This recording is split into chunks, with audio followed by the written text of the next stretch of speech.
They're available on demand at WGR550.com. Coverage of training camp on WGR, presented by Fiegel Car and Joyce, your border attorneys. By Outlet Liquor, when you need to stock up, it's the place to buy a case. What's your outlet? And by the Barnes Firm. Car crash, you've got to call the Barnes Firm. 1-800-8-million. Around the NFL, the Carolina Panthers, they bested the Arizona Cardinals in the Hall of Fame game, 33-30 last night.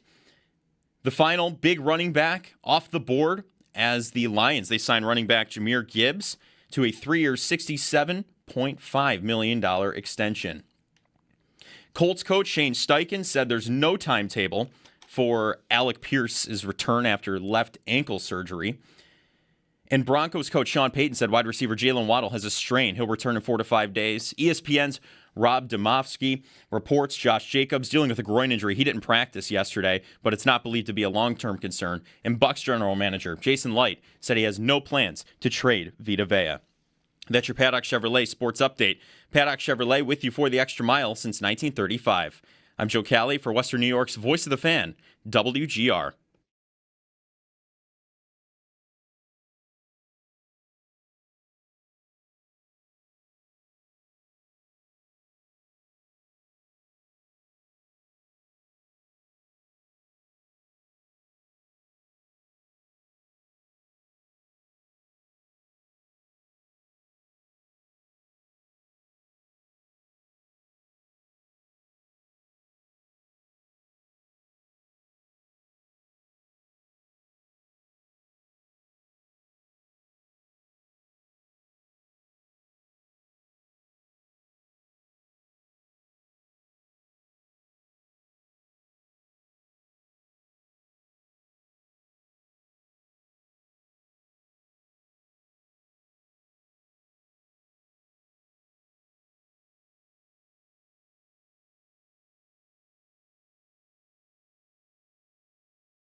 Maybe you saw it, maybe not. Good morning, Jeremy and Joe.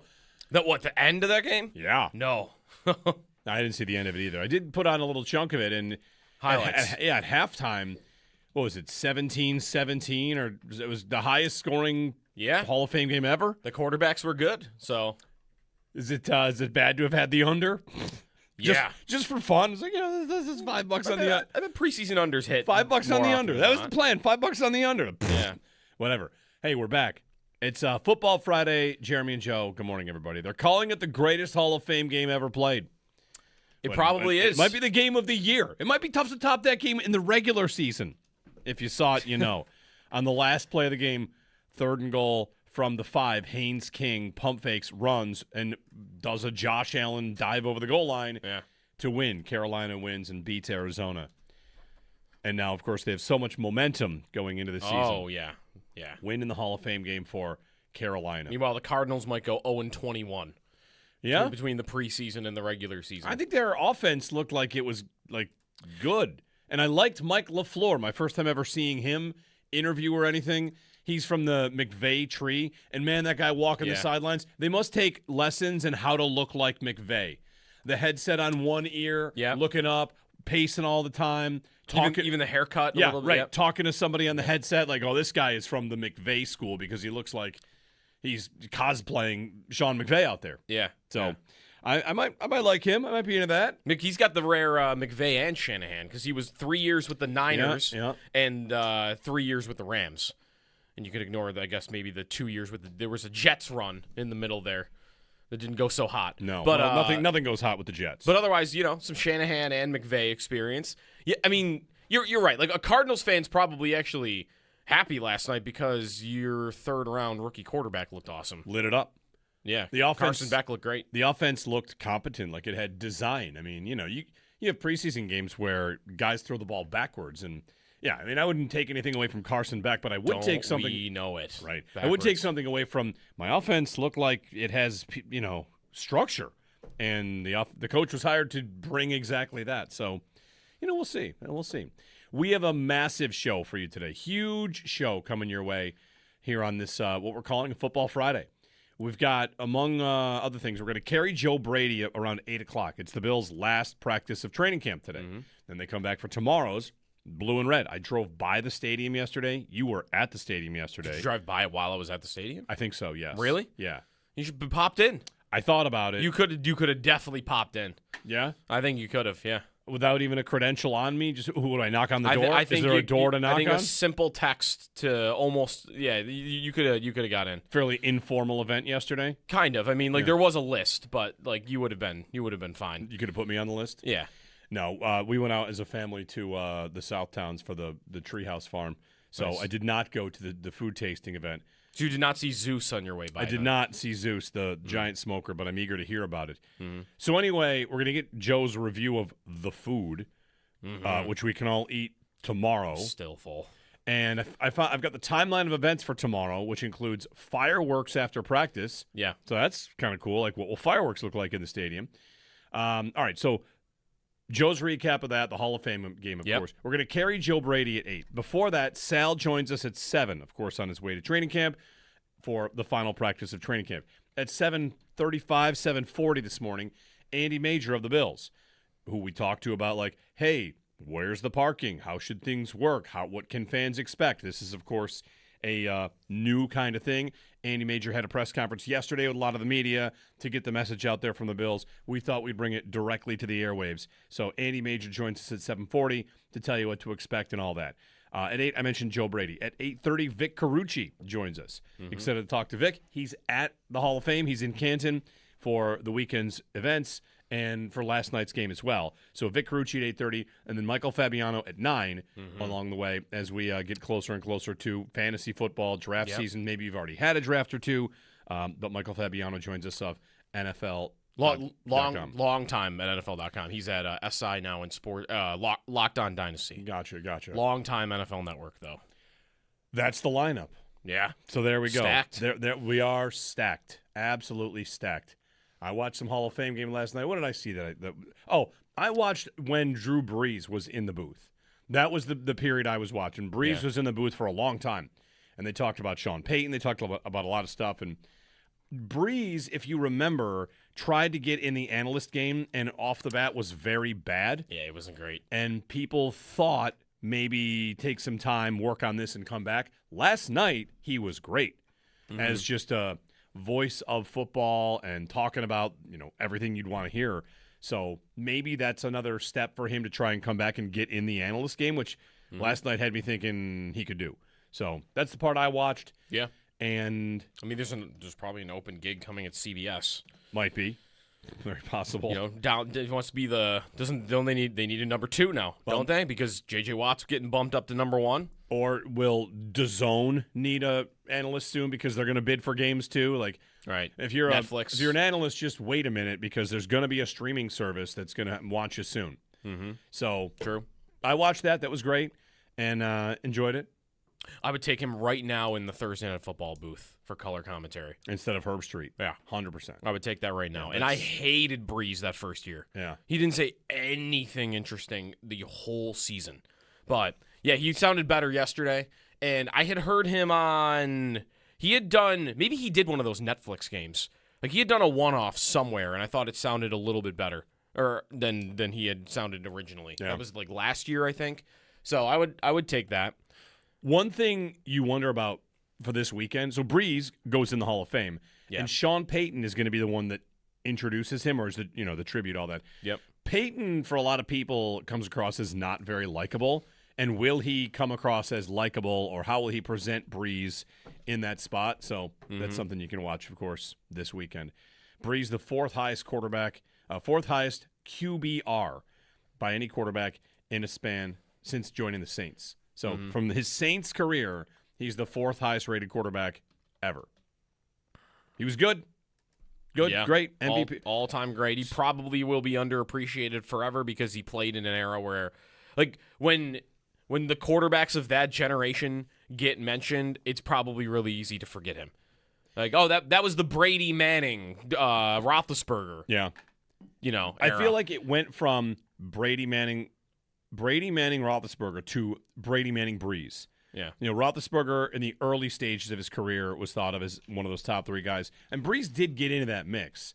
But you're right. He's constantly overshadowed by the other 2. Maybe just also because he was in the NFC and he didn't match up with them as Yeah, often, right? yeah. You had a lot more head-to-heads between That's right. Manning versus Brady or Brady versus Roethlisberger or Manning versus Roethlisberger. Like, them all being in the same conference probably helped for that. Like, Breeze was in the NFC South. Was he on TV as often? Maybe not around here. Yeah. Yeah. Like, he definitely played in playoff games that were famous that you've seen, but don't remember like all-time matchups between him and other all-time great quarterbacks, really, right? Can you think of a single Breeze versus Brady game? No. How many times did they play? Can't be many. I mean, he played Brady. Was he the quarterback in Tampa when Brady wanted to fight all the Saints coaches? Remember that? He might have been gone by then anyway. I don't Might know. not matter. It's a great question. I mean, Manning, he played in the Super Bowl. Right. So he's got that one at least. Right. That's the Super Bowl I fell asleep during. Really? Yeah, I fell asleep. Wow. I fell asleep during that Super Bowl. How did you fall asleep I during don't the Super know. Bowl? That was a close Super Bowl. I know. I fell asleep on the couch. Wow. Were you asleep during the onside kick? Yeah, that was the start of the second half. Yeah, halftime. I don't right after think halftime. so. It was somewhere in the third quarter I fell asleep, and I woke up to the Saints on the podium. So you missed so you might not have missed the onside kick, but you would have missed the Pick 6. The pick 6 by Porter? Yeah, Tracy Porter? I think so. Wow. I definitely fell asleep during that Super Bowl. Look, listen to that. It fell asleep during a Super Bowl. Were you at a Super Bowl party? No. Okay, I must have just been at my house. Okay. Turns That's out- more acceptable. Well, it turns out that's why you maybe should go to a Super Bowl party. You'd be surprised. 'Cause then you won't fall asleep. In 40 years, if you watch the game by yourself, you might fall asleep once in a while. You know? Yeah, that's true. So I guess I just watched that one at home because I fell asleep. So anyway, that's what's going on today. You can give us a call at 803-0550 and 1-888-550-2550. The Bills had some media members in, some people on a list. Mr. Sneaky Joe here snuck onto that list. And how much food did you eat? And what can you tell us about the options in the stadium? And did you see the beer horn? I did not see the beer horn. Because there's going to be a beer horn. Yeah. I did not see a horn of any kind. Okay. There was, though, a bowling ball drink that was available, but it was a mixed drink. It took me a minute to realize it was a bowling ball. Would you have picked up on that immediately? I saw the And the reference? I saw the picture of it and didn't realize it was a bowling ball until I zoomed in, and then the 3 little dots make Right. it very clear that it's a bowling ball. Right. And the straw goes through one of the holes. Yeah. So Yeah, I thought the finger holes was what got me. Yeah. I immediately saw that and went, bowling ball, that's cool. Yeah, for sure. I agree. I didn't Yeah. again. The first picture was zoomed out enough. I'm like, what are we looking at here? Right. Boom. Oh, that's a bowling ball. yeah. The star of the show for me was the thing that I think most people saw, if you saw it on social media, was there is a chicken parm sandwich in the stadium Yeah. that is going to be tough to beat. Yeah. That's the one from House of Rizza or House of of Parm. Parm. House of Parm. Yeah. Matty Matheson was there. If you watch The Bear, he's in The Bear. He owns that restaurant. Bills fan. Yeah, the sandwich was great. The one in the picture, if you saw the photo that I sent, that's the smaller version of it. There are 2 sizes of it. Whoa. There is a bigger one that I'm not sure it's as big as the Sabres had a 2-foot long. Not the the Tage Tage Parm. Parm. The Tage Was the Parm. Tage Parm 2 feet long, or was that a different sandwich? No, that it was 2 in feet the long? boat. It was in There the was giant there 2-foot was boat. the Tage Yeah. Parm was big. I don't think it's that long, but it's but the second one is pretty big. There was an empanada that I don't know what was in it, but was a 10 out of 10. The wings they did were great. There were a lot of desserts. I think the dessert game in the stadium might be the thing that's been upgraded the most, honestly.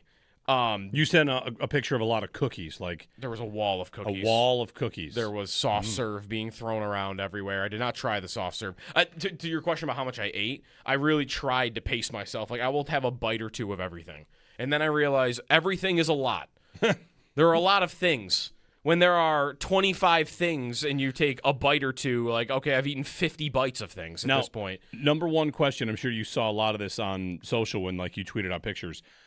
How many of the things that you tried and that they sampled are available everywhere? Pretty much all of them. Okay. So it's Yeah, not like somewhere, like- all of this is behind lock and key and No. in suites. Almost everything is very much available. Right. It's one of those things where like a lot of them are only available in like 1 or 2 spots on each level. So it's not every stand, every concession stand. Like you might have to walk around your level. If you're in the 300 level, like I'll get the Parm sandwich is 301 and 328. It's in the club sections too. It's in 116 also. So like you can find it, but it's not going to be. It's just going to be in like 1 or 2 spots on every floor basically. Now, sorry if this is like and that's for everything. too tedious of a question. But like, did they have a space for you all to try everything, or did you walk around the idea to get the idea where things would be? So there were a good amount of people there. It was a lot of like I feel like food influencers and like chefs from the area that were there, and they. I got to be a food influencer. I'm gonna add that to my resume. Yeah. They had I don't even want to guess at how many people were there. There were a lot of people there. And it wasn't even like it was kind of like a walk around in this. There was the deck on the 300 level. Yeah, okay. Is that the skyline deck? Okay. They call it. Like overlooking the city of Buffalo. You can see Niagara Falls in the distance too. And that area, it was a perfect day to show that off. Because it was hot out, right? Mm-hmm. You were in the shade and you were feeling a breeze up there, and it was perfect. It was so much space. There were tables everywhere. Like space was no problem at all. Like you just walk around however you wanted. They're like standing tables basically. They were set up by the field too. Like they're standing tables by the field, like overlooking where the seats are and everything. So that's where they held everything. And I think those areas on every level, especially the ones that are up higher, that are overlooking the city, people are going to be wowed by.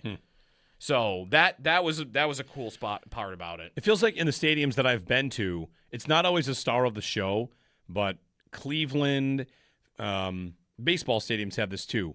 You said like Sky Deck, where you are up behind the stands with space to move, to walk to the wall, to kind of, I don't know, you go to a stadium and you get a breath of fresh air, or just like, I just want to look outside. Yep, you see the whole, And the old views, stadium, see the whole city. The old stadium literally had zero of that. There was not a space you would look out or just walk around and stand or take a lap, and now you've got just like public space to kind of chill. And it's like, to me, it's you want to grab a beer with a buddy at halftime or before the game, you go in a little bit early. Like there's now an elite spot for that.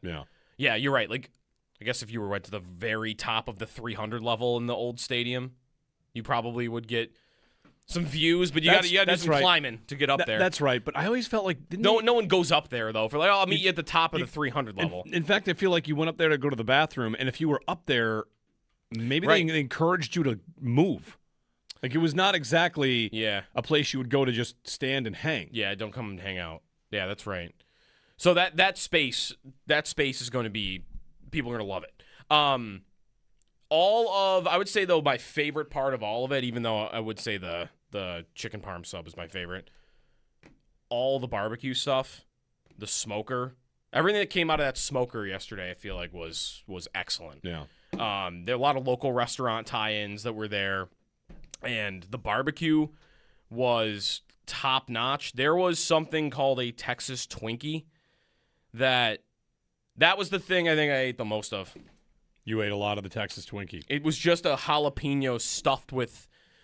Well, I'll get you what it was stuffed with. It was stuffed with cheese and smoked bacon wrapped jalapeno, brisket, and cream cheese stuffed. Wrapped in bacon. Yeah. Yeah, that's available. So that was delicious. That's at the Pepsi Marketplace.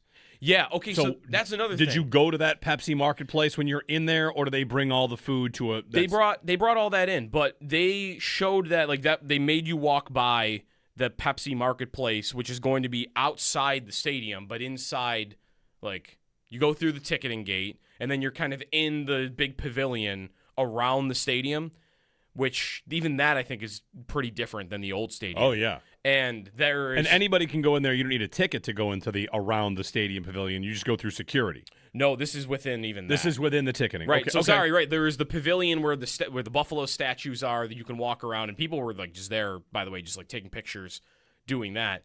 Then you walk through the ticketing booth, and then there is more space around the stadium, and there is the Pepsi Marketplace, and there is where they're going to be, like, Chevette's Chicken is going to be cooking there all the time. Oh, man. Like, you're going to walk in and smell it because it's going to be, like, there outside cooking. That's where you'll get it. And same thing with that. So, yeah, that's like an outdoor space where food and drinks and stuff are going to be available before you actually walk into the stadium. Right. So if I understand that correctly, that is just security to get into that circle around the stadium. Yeah. And the ticketing is when you walk in the actual door. That's where you're going to show your ticket. That might be right. Yeah. Right, because we didn't do that yesterday, so that Right. might be right. Okay. Yeah. So that Texas Twinkie, that is part of Southern Junction. Yeah, all the Southern Junction stuff.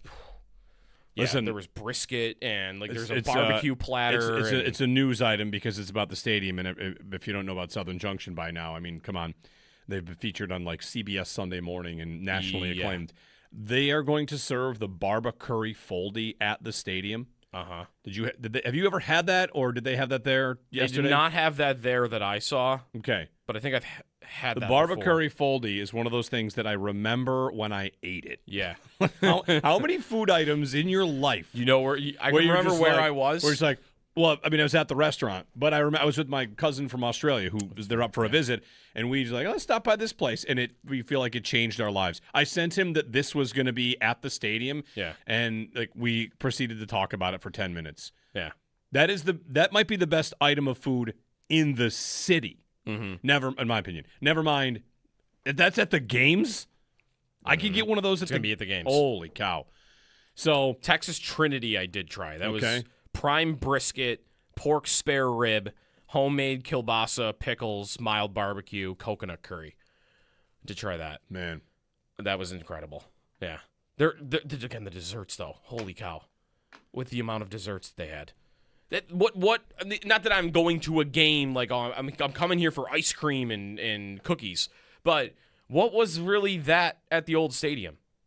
It was like when I think about was there just like hard ice cream and that was it? I don't even know if that was there. What was your food order at the old stadium? For me, it was like I'll probably get a hot dog because that's going to be wrapped and available. Yeah. And I'll get like I don't even know whatever the beer was. Have we heard about beer options yet? How many options there are for that? That I did not hear Because about, but that's the next thing. Like, what are we looking at for options there? Because it sounds like a 10 out of 10 for food options, and not only food options, but like local flavors, something you always want to do. And the local flavors, like you got a lot of stuff there. because they're doing it with all the food. I mean, we mentioned like Southern Junction and Chevette's, the mumbo sauce wings in the stadium. Those were excellent. I never had that before. But there's so many. I mean, a dozen, I want to say, like local, what do you call it, collaborators? Yeah. That are like involved in the food scene there. Well, yesterday when they sent out this press release for all the different things that would be at the stadium, I said like we got to be getting close to when we get to see prices of things. Yeah, I think so. Which we didn't still see that yet. But the press release they sent out yesterday for here are the food items was one of those things where sometimes you'll do this reading an article, like click, all right, scroll. I'm like, this is a lot of food items. Keep scrolling, keep scroll. Oh, okay, this stadium is going to have a ton. So it's now going to be. I will want to plan to eat lunch there or have dinner there. Maybe it depends on the game, right? If I'm going to a 4:25 Bills game, I think I want to now plan to eat dinner at the stadium. Yeah. Even like go inside that, or at least like have that as an option. Before I would never do it. Go inside that security to the place you can walk around and have a meal. Yes. And then go with your ticket into the stadium. Yes. Okay? Yes. Look at the burgers here. Blue and red burger. The burgers were great. Blue cheese and bacon and red onion jam. Mm-hmm. Okay. Mm-hmm. Hey, it says the only thing I think I didn't try, like at one point, it's like, okay, they're walking around now with beef on whack. I'm like, I'm tapped out. Like I've got nothing well, left. you've had that before. I've had that before. I'm sure it's great, but I'd like the new stuff is what I was really interested in trying, and everything that they had that was like I've never had like this before. That was 10 out of 10. Who's ready to tell me about the beer options? That's what I want to know. Yeah, but I think even just that, like people will be impressed by the upgrade of the food. You would expect the food to get better, I think, because I mean. They probably, and they talked a little bit about this yesterday, like what they can do because of kitchen space and like equipment they can have. There's more they can do, and they've done it. Like, whatever they could have done, it feels like they did. Yeah. Reading from the press release, there's going to be Vietnamese options. Yes. A banh mi. Yep. 2 different banh mi's. That was a local place, too. Salem's will be in there. Yep. Fruits and vegetables. I mean, hey, healthy options. Are there vegetarian options? Gluten-free options? People want to know, That's not a nothing thing. I mean, no, not at all. Because I don't think that was really available at the old stadium. Yeah. I mean, the arena that has started to become more available the last couple of years, but not at the stadium. The arena food options have upgraded tremendously in the last 3 years. Yeah. And for the stadium, it feels like, they'll be coming. That's good. And then there was the smoker. The Zeus? I had to see Zeus. Now, Zeus was not on the deck. Okay, Zeus Obviously. is outside? He was outside, and behind there is a pretty decent size turf field. Yeah. In that circle, and I think you'll just be able to play catch there. They'll probably hold things there. Behind that, there is a little bit of a structure, and that is where Zeus was. So I is asked, that where Zeus stays? I think that's where Zeus stays. Okay. So it's not really you can see it when you're walking around, but once you're in the stadium, even from the deck, they pointed to me where it is. But go walk down there at when you're leaving and take a look. Take a look at Zeus. Yeah. Was Zeus operational on this day? Yeah. Oh, it was, all right. Because smoke. Because if it wasn't, I feel like the tour should have involved you can walk into Zeus. Right. But it was on. But it's okay. In that case, you would not want to walk in the smoker.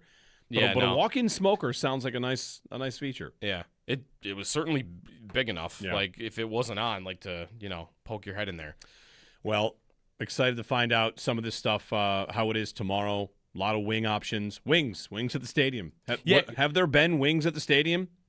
The answer to this The answer to this might be yes, but the fact that you have to ask the question is part of the point about not having enough. Yeah. So all the wings though were. I bet wings at the old stadium, you only were able to get a couple of sauces. I don't know that though. Maybe someone that would eat wings in the stadium could tell me. Could you just get mild, medium, hot? And that was it. Here, it sounds like, I mentioned the mumbo sauce, that there's going to be specialty sauces, all the time, that are going to be available. So, if you want to change it up. Exciting. A lot of options. Exciting. We'll get to a bunch of different guests along the way. The Bills wrap camp today, last training camp practice before coming back to Buffalo and then staying here. They also have joint practices on the way, right? They have a joint practice with Cleveland, right? Cleveland, yeah, coming up. So more practices to kind of I want to say high-profile practices that we will know about and see things about. But anyway, good day. Well, you ate. Good for you. I ate burnt end nachos. Another one. Highly, highly recommend burnt end nachos. Man. I drove by yesterday. I'll tell you what that experience was like because seeing the stadium against the stadium, the old one, is that's an experience itself. Good morning, everybody. Jeremy and Joe. It's a Football Friday. We're back. Football's back. We actually had a good Hall of Fame game where it didn't look like incompetent teams, and we, have to turn it off because it's embarrassing football. Instead, it was kind of good, and that's fun in itself. Sal at 7, Andy Major on the Bills on parking and getting in and all the stuff we got to do and all the stuff we got to know for the blue and red. He'll join us at about 7:40 this morning. We'll carry Joe Brady for you at 8, Vic Carucci 8:30, Michael Fabiano 9 o'clock here on a Football Friday.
Final day of training camp at St. John Fisher University for the Bills today. Tomorrow, they're breaking in the new building with the return of the blue and red practice and scrimmage at Highmark Stadium.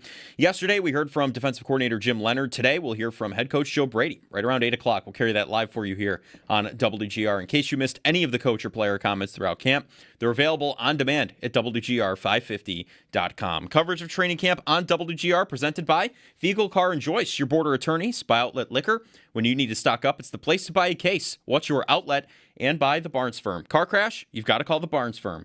1-800-8-million. Around the NFL, Carolina Panthers bested the Arizona Cardinals in the Hall of Fame game 33-30 last night. Colts coach Shane Steichen said there's no timeline for Alec Pierce's return. He's dealing with a left ankle injury and just had surgery. The final big running back off the board is the Lions sign running back Jahmyr Gibbs to a 3-year, $67.5 million extension. And Buccaneers general manager Jason Licht said he has no plans to trade Vita Vea.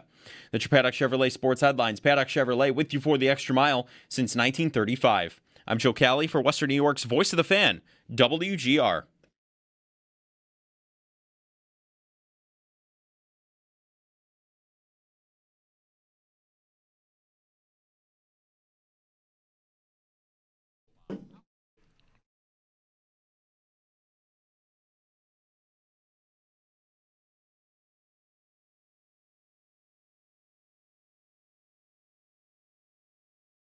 I mean, the body feels good. Again, a lot of work that I put in to get to this point, but we still got a lot more growing to do. And you talked about belief. How about their belief in you? Yeah, You're the only kicker. it definitely, having belief in me that they have in me gives me confidence and more belief in myself. Tyler Bass kicked some field goals at Bills camp, made them all, the ones that were out in public, and the conspiracy's over. He's kicking field goals again. So Tyler Bass, welcome back to Tyler Bass. Jeremy and Joe, good morning, everybody. Give us a ring, 803-0550. There seems to be a buzz or report. There's no straight report, right? But the belief is that the Bills are about to re-sign Osiris Torrance. Yeah. I don't know about you guys. My first reaction to that is, don't re-sign everyone. Don't you ever have to pick? Without even talking about how good he is, guard money's going big. And Osiris Torrance about to get, what, $100 million? That's the number I really thought would push him out the door because, like, Robert Hunt went from Miami to Carolina. He's a guard. He signed for $100 million. Yeah. I don't want to get sticker shock on that. I just want to get to conceptually where the Bills are. And they just, we went over it the other day. Last offseason, they signed 5 of their own guys. Right. And say what you will about which ones they got right, which ones they got wrong, if they got any of them wrong. I really just feel like at some point there needs to be a little bit of a you can't sign everybody. And they have more cap space than they have in years past, but next year they are way over the cap again. More over the cap than most teams next year. In fact, let me pull that up for you because I'm thinking about Osiris Torrance. I'm thinking about what he offers to you. He's a good guard. I don't know where he ranks among guards. We'll talk to analysts about that. We'll get Joe Marino and Big O on that, and Eric Wood. And Brandon Thorne, who studies linemen a lot, he ranked him. He did a whole ranking the other day, and he had him as the 11th best right guard in football. Okay, the 11th best right guard. And the Bills have money committed to Dawkins and Brown. And Dawkins, maybe it's his last year. Maybe he extends. They just gave big money to Connor McGovern. They let David Edwards walk on that money at guard, and I thought that seems to make sense. Just of all the spots you could commit more money to, again, it doesn't even really make it about Torrance. It's more about the Bills' build, which has led to a very good team for several years, year after year after year. But we constantly talk about how they have all these guys signed, and where are the guys that are game wreckers and difference makers, and they're a little short on those. And every offseason, we talk about how they couldn't get one because they didn't have the space to do it. Whether you think that's Trey Hendrickson or Dexter Lawrence in a trade or whoever it might be, if it's Myles Garrett, if it's up and down the list, they're always a little bit short on money and up against the cap, and it's because they sign good players to deals before they hit free agency, and that's what this would be for Torrance, right? a market level deal. You're getting out in front of things. This is something that Bean is given a lot of credit for, and I think deserves some credit for. But I do get the feeling you want to put a cap on that to give yourself flexibility to go get more high impact positions. And, if Torrance resigns, I'm not spelling doom and gloom, but does anybody else feel like that? Like, No, I'm with you. You can't re-sign everyone. I want to see a hard decision made at some point. Right. In a vacuum, without any context at all, if you told me they're going to make him the 5th highest paid right guard in football right now. Like, they're not going to give him a market level contract. Like, he'll be a top 5 guy and he's going to make $18 million per year. In a vacuum, I'd be like, okay, fine. I think it's perfectly reasonable. Right, 11th best right guard in football. Thorne ranks him as the 73rd best lineman in the NFL overall. The 73rd best offensive lineman. So, yeah, pretty good player, right? Like, fine. Not amazing, not an all-pro, not a Pro Bowler, but like a decent, good player. But when I've already done that a dozen times before, and I live in the middle, and I can't sign the big names, and I can't go after the big guys because I don't have any money to do it, it's because I don't say no to anybody. I draft. They talk about it, right? Their mindset is draft, develop, re-sign. Yeah. And is there a bar on that? Like, I don't know that the bar is that high to clear. It's basically just be a starter. If we draft you and you develop to be a decent player and you're a starter, we're going to sign you every single time. Who have they done that with since Edmonds? Edmonds is right 4 years ago now, Edmonds. 5 years ago. Tremaine Edmonds, they said goodbye to. Other than that, who do they say no thank you to? It's got like they said no to David Edwards, but they didn't draft David Edwards. Right. Yeah, who did they draft that became a starter that they said no to?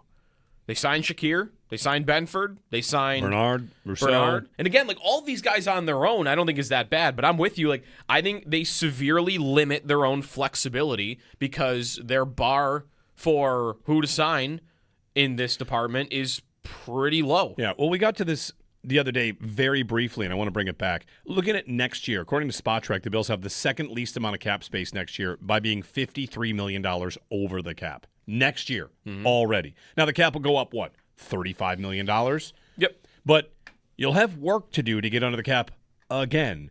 And this happens every time that there's a new set of contracts signed, right? This last week or so, we saw that a right tackle signed in Chicago, and Bijan signed, and Gibbs. And I got a whole bunch of, wow, Spencer Brown, what a deal. Wow, James Cook, what a deal.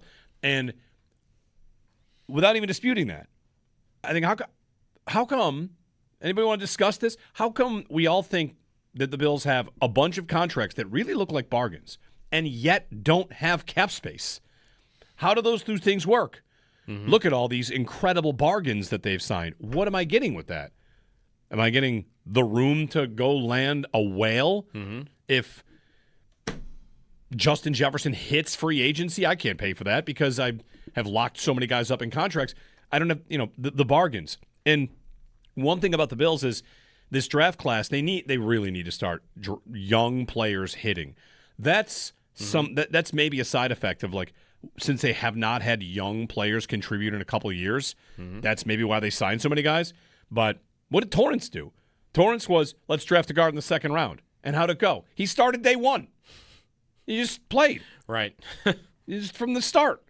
The other guard left, and what they do? Like, we got a guy on the team already. We're paying him $2 million. He's going to play. It's really the position they've yet to pay on the entire roster. And if Torrance gets the bag, like, good for him. I think he's a good player. But like you said, in a vacuum, it just strikes me as like, man, another guy gets paid. So I would say in the last, like between the Edmonds class and where Torrance's class is, because those are the guys that you'd be paying now, there were 10 players that being drafted that ended up being starters on this team. And they paid 9 of them. There is one other example of a guy they said, no thanks, we're good. Because otherwise it was, again, they signed Torrance. They're in the process maybe of signing Torrance. They signed Cook. I think right? They signed do Bernard. I they have the signed name Shakir. is Shaq Lawson? It's not Shaq Lawson. Shaq Lawson was drafted in the Rex era, I believe. Okay, all right. But they signed Benford, Rousseau, He came Spencer back, Brown. He did come back like 3 times. They signed AJ Epinesa, right? Like They signed AJ Epinesa. they right. signed him back to a deal. The only guy they really said no thanks, you can walk was Gabe Davis. Right. They let him walk, and he was a starter, and he was pretty good. That's right. That's right. He was the one guy. But that's 1 out of 10 that they said no to. You're telling me? I mean, come on. You're telling me there's it's only one position that they thought, oh, we don't need to address that. There is one. There's a position. There is. Right. Actually, I didn't want them to re-sign Gabe, so that's fine. You're right, Gabe. And it's not about not having cap space right now. Going into the season, that's fine. Actually, this creates more cap space. Probably, yeah. Probably right now. I don't know by how much, because Torrance makes $4 million on the cap. His cap hit is like 4. So if they wanted to drop it a couple mil, they probably could with an extension. I don't know what they would need it for because they already have $10 million in space. Like right now, actually, the cap crunch isn't that bad. They don't have the money to bring in Vita Vea, but they have some. They have more than they typically do. This is more, I think, about, right, like, what happens if a star player, Jefferson, but someone else like him, becomes available at any defensive end, receiver, becomes available next summer? Are you in a position to do it? How about the year after? It's harder now because you committed more money to guys that are pretty good. And if you do that with everybody, you're just not going to have the assets and the flexibility left over to go for the whale. And is it a coincidence that this is the 3rd offseason in a row where it's like, they need a whale? No, they don't. The offseason came and went. Did they get one? Not really. Yeah. 803-0550. That's why they need a draft pick to hit. Sean, we'll get your call on the other side, get a quick break in. You can give us a ring and chat about it. Sal at 7, we'll get his thoughts on this, on Osiris Torrance. Is he, in fact, going to get a new deal? Maybe that's announced today, tomorrow. But there's plenty of thought that is happening. There is more smoke on another former Bill, by the way. A former Bill that I have said now for 2 years. I'm sure you don't want to bring that guy back? Maybe they do want to bring him back, or he's another one that wants to at least come back. I'll tell you who that is. 803-0550 on WGR.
Last day of training camp, Josh Reed just tweeting out pictures. The moving trucks have arrived.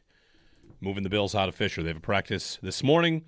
Joe Brady to speak with the media at 8 o'clock. We'll carry that for you. Sal coming up, top of the hour. We'll see if there's any news on an Osiris Torrance extension that's coming in the short term. Sean in Long Island. Sean, good morning. Hey, guys. Good morning. I've been following camp, and there's been a lot of really exciting nuggets to follow along, especially through like Joe Marino and everything, and it's getting me pumped. At the same token, I definitely feel like we're 2 pieces short of being comfortable. That's why I'm thinking of the term comfortable contenders. I don't feel comfortable saying they're like, a true Super Bowl threat. I think they're a Vita Vea or an interior defensive lineman away, a dominant one, from being really to be reckoned with on that side of the ball. And I think we're another offensive piece short as well. And I think you nailed it on the head with how the team was constructed and why that's the case. I think this is at the feet of Bean, and I also think it's because we don't have that cheap labor of any real elite rookie type players right now. And we've got good ones, some, but no one that's a real, like you said, a future whale, if you will. Secondly, do you think if the defense turns it around and has a good year, top half of the league, top 15, or top 10 even, do you think that hinders McDermott's chances of being a head coach again next year if the defense shows out this year? I hope not. I really thought he was a good coach, but do you think that would have a negative impact on his ability to get another job next year? Thanks, Sean. I don't think so. I think the league thinks McDermott did a great job with a roster that wasn't great defensively. Yeah, right. Half the guys are not in the league anymore, or on teams, right? No Milano, Poyer, Bosa. Trey White, Bosa, Thompson. Jack Thompson. That's 5 guys that played a lot. Did you say Trey White? I said Trey. Yeah. Like Epinesa got on a team. He's on the Eagles. How about Dane Jackson and Darrell Savage, who were in the playoff game? Darnell Savage. Yeah. So I think the league thinks McDermott's pretty good and did pretty well with a defense that lacked a lot of talent for multiple years. That said, we tease going to the break. Is someone coming back? The designated pass rusher, Mr. Von Miller. He has posted on Instagram. Yesterday it was a picture of Josh Allen. He also posted, I guess, just a picture of him in his Bills uniform with his kids.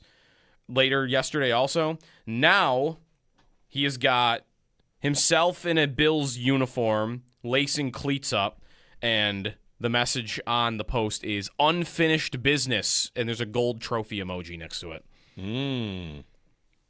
That one's not very cryptic. That one looks like you're signing with the team. Von had 6 sacks last year, I believe. I thought it was more than that. Might have been 8. Oh, okay. So I'm also seeing now there was another one, which you could maybe see here. It's him and Josh Allen with next to each other. Trophy in Buffalo. A trophy in a Buffalo. So he's either gonna come back or he's campaigning like a lot of guys tend to do. He was a guy that loved to campaign for things when he was here. Remember? Beckham and Von had 9 sacks last year. Yeah, I was gonna say I thought it was more than 6. 9 sacks would have led this team with 9 sacks. I think so. Yeah. I thought last year when they brought in Bosa, Von would have been an absolutely equal idea.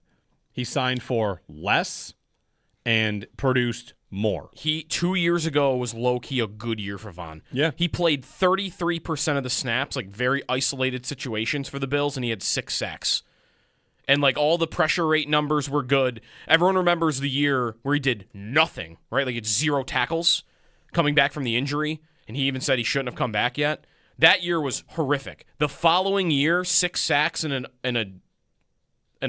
minor role. Yeah. He actually was good for the Bills. Sal on the other side, last day of training camp from St. John Fisher on the way. Jeremy and Joe on WGR.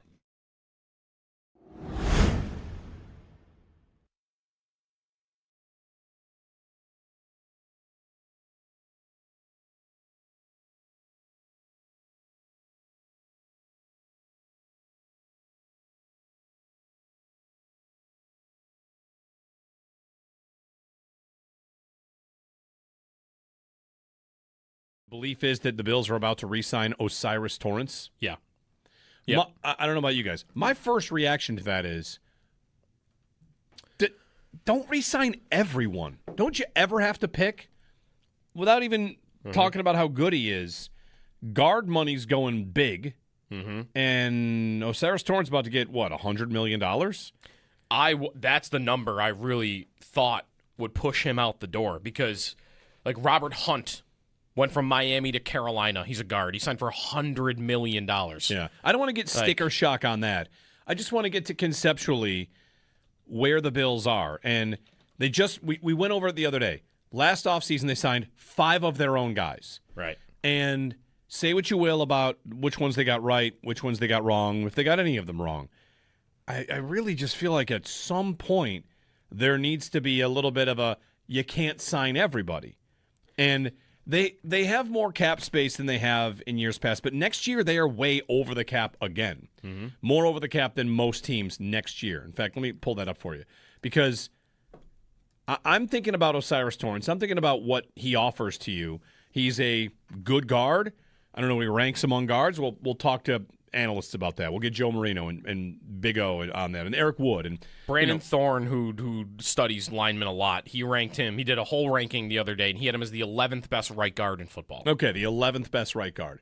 And the Bills have money committed to Dawkins and Brown. And Dawkins, maybe it's his last year. Maybe he extends. They just gave big money to Connor McGovern.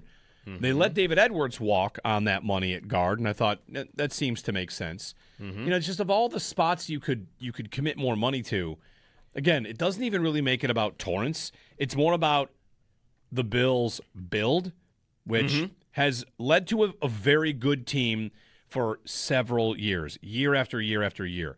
But we constantly talk about how they have all these guys signed, and where are the guys that are game wreckers and difference makers, and they're a little short on those.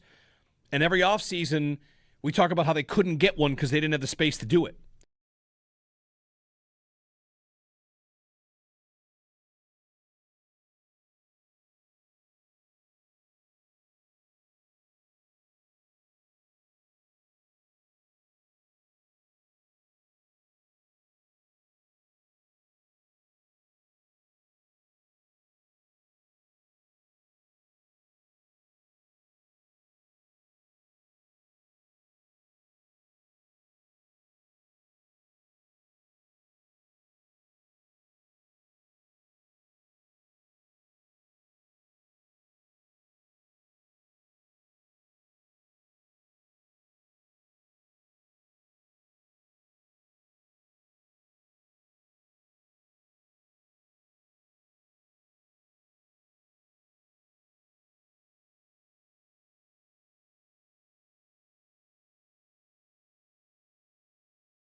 Final day at training camp for the Bills at St. John Fisher University. Tomorrow, they're breaking in the new building with the return of the Blue and Reds practice and scrimmage at Highmark Stadium.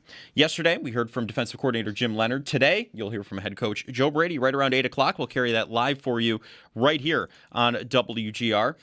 All of the coach or player comments throughout camp are available to you on demand at WGR550.com. In case you missed any, coverage of training camp on WGR presented by Fiegel Car and Joyce, your border attorneys, by Outlet Liquor. When you need to stock up, it's the place to buy a case. What's your outlet? And by the Barnes Firm. Car crash? You've got to call the Barnes Firm. 1-800-8-million. Looking around the NFL, Carolina Panthers, they bested the Arizona Cardinals in the Hall of Fame game last night, 33-30. Final big running back off the board is the Lions. They signed running back Jahmyr Gibbs to a 3-year, $67.5 million extension. The Colts coach Shane Steichen said there remains no timetable for Alec Pierce's return following his left ankle surgery. And Buccaneers general manager Jason Light said he has no plans to trade Vita Vea. That's your Paddock Chevrolet Sports Update. Paddock Chevrolet with you for the extra mile since 1935. I'm Joe Cali for Western New York's Voice of the Fan, WGR.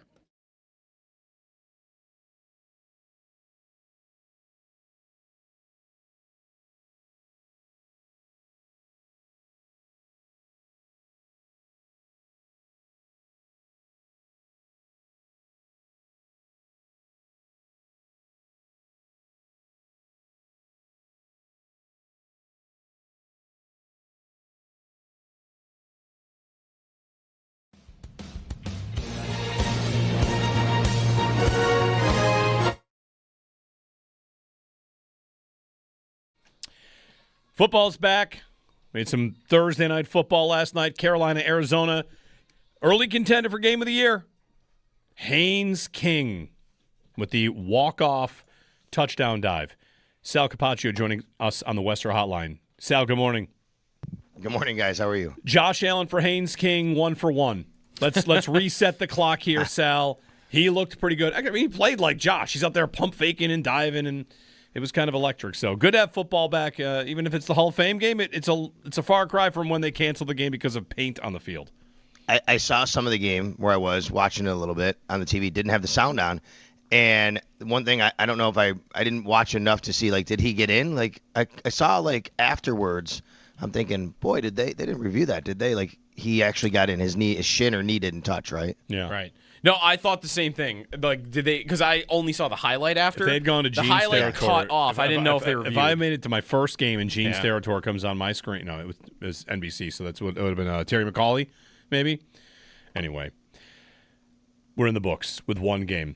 Sal, it's the last day of training camp, and we're going to hear from Joe Brady at 8 o'clock. I saw Josh Reed tweeting out pictures of moving vans. Your memories of the last day, that's a real practice. That's not like, getaway day senioritis. Like, there's a practice to be had. Maybe at the end of it, like the last 10 minutes, there's some fun stuff, but usually it's just like you wouldn't know the difference, right? No, you never know what you're going to get. I'll say that on the last day.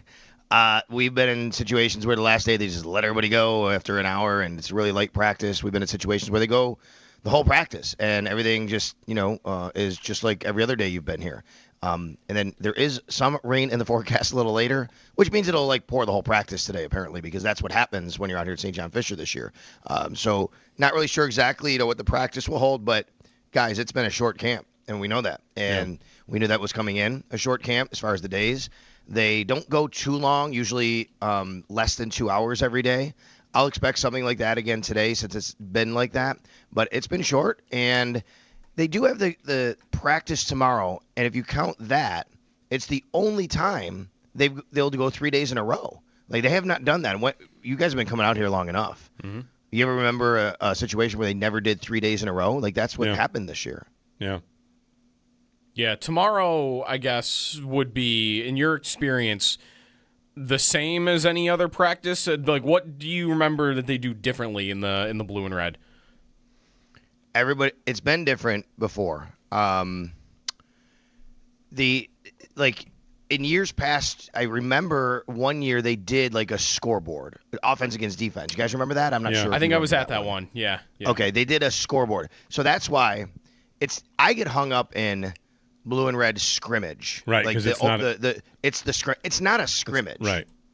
It's a practice, but sometimes they do a live scrimmaging portion of the practice, if that makes sense. A scrimmage is offense against defense, live tackling. Like, that's a scrimmage. And if you put that together, they might do that.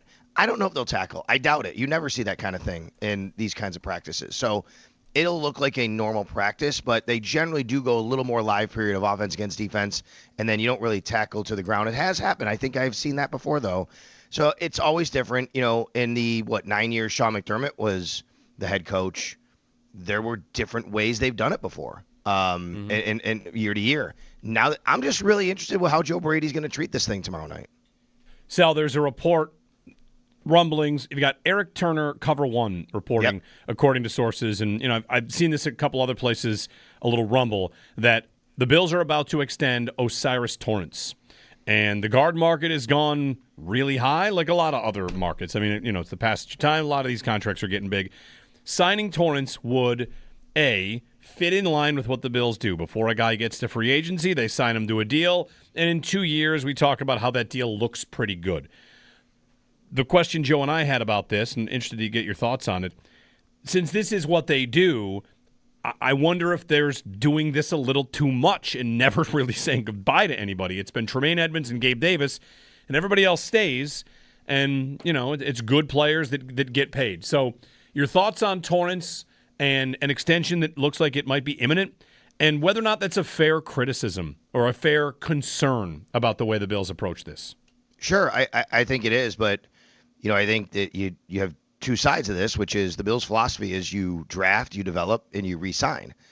The key is, do you re-sign the right players, right? I think that's really what it comes down to, Jeremy, more than anything. Well, who doesn't want their team to draft, develop, and re-sign? Don't you want every team to do that? If the guy is good, you want him to stay on your team. I can tell you that it is trending that way. I wouldn't be surprised if something is announced this morning or shortly this weekend, whatever.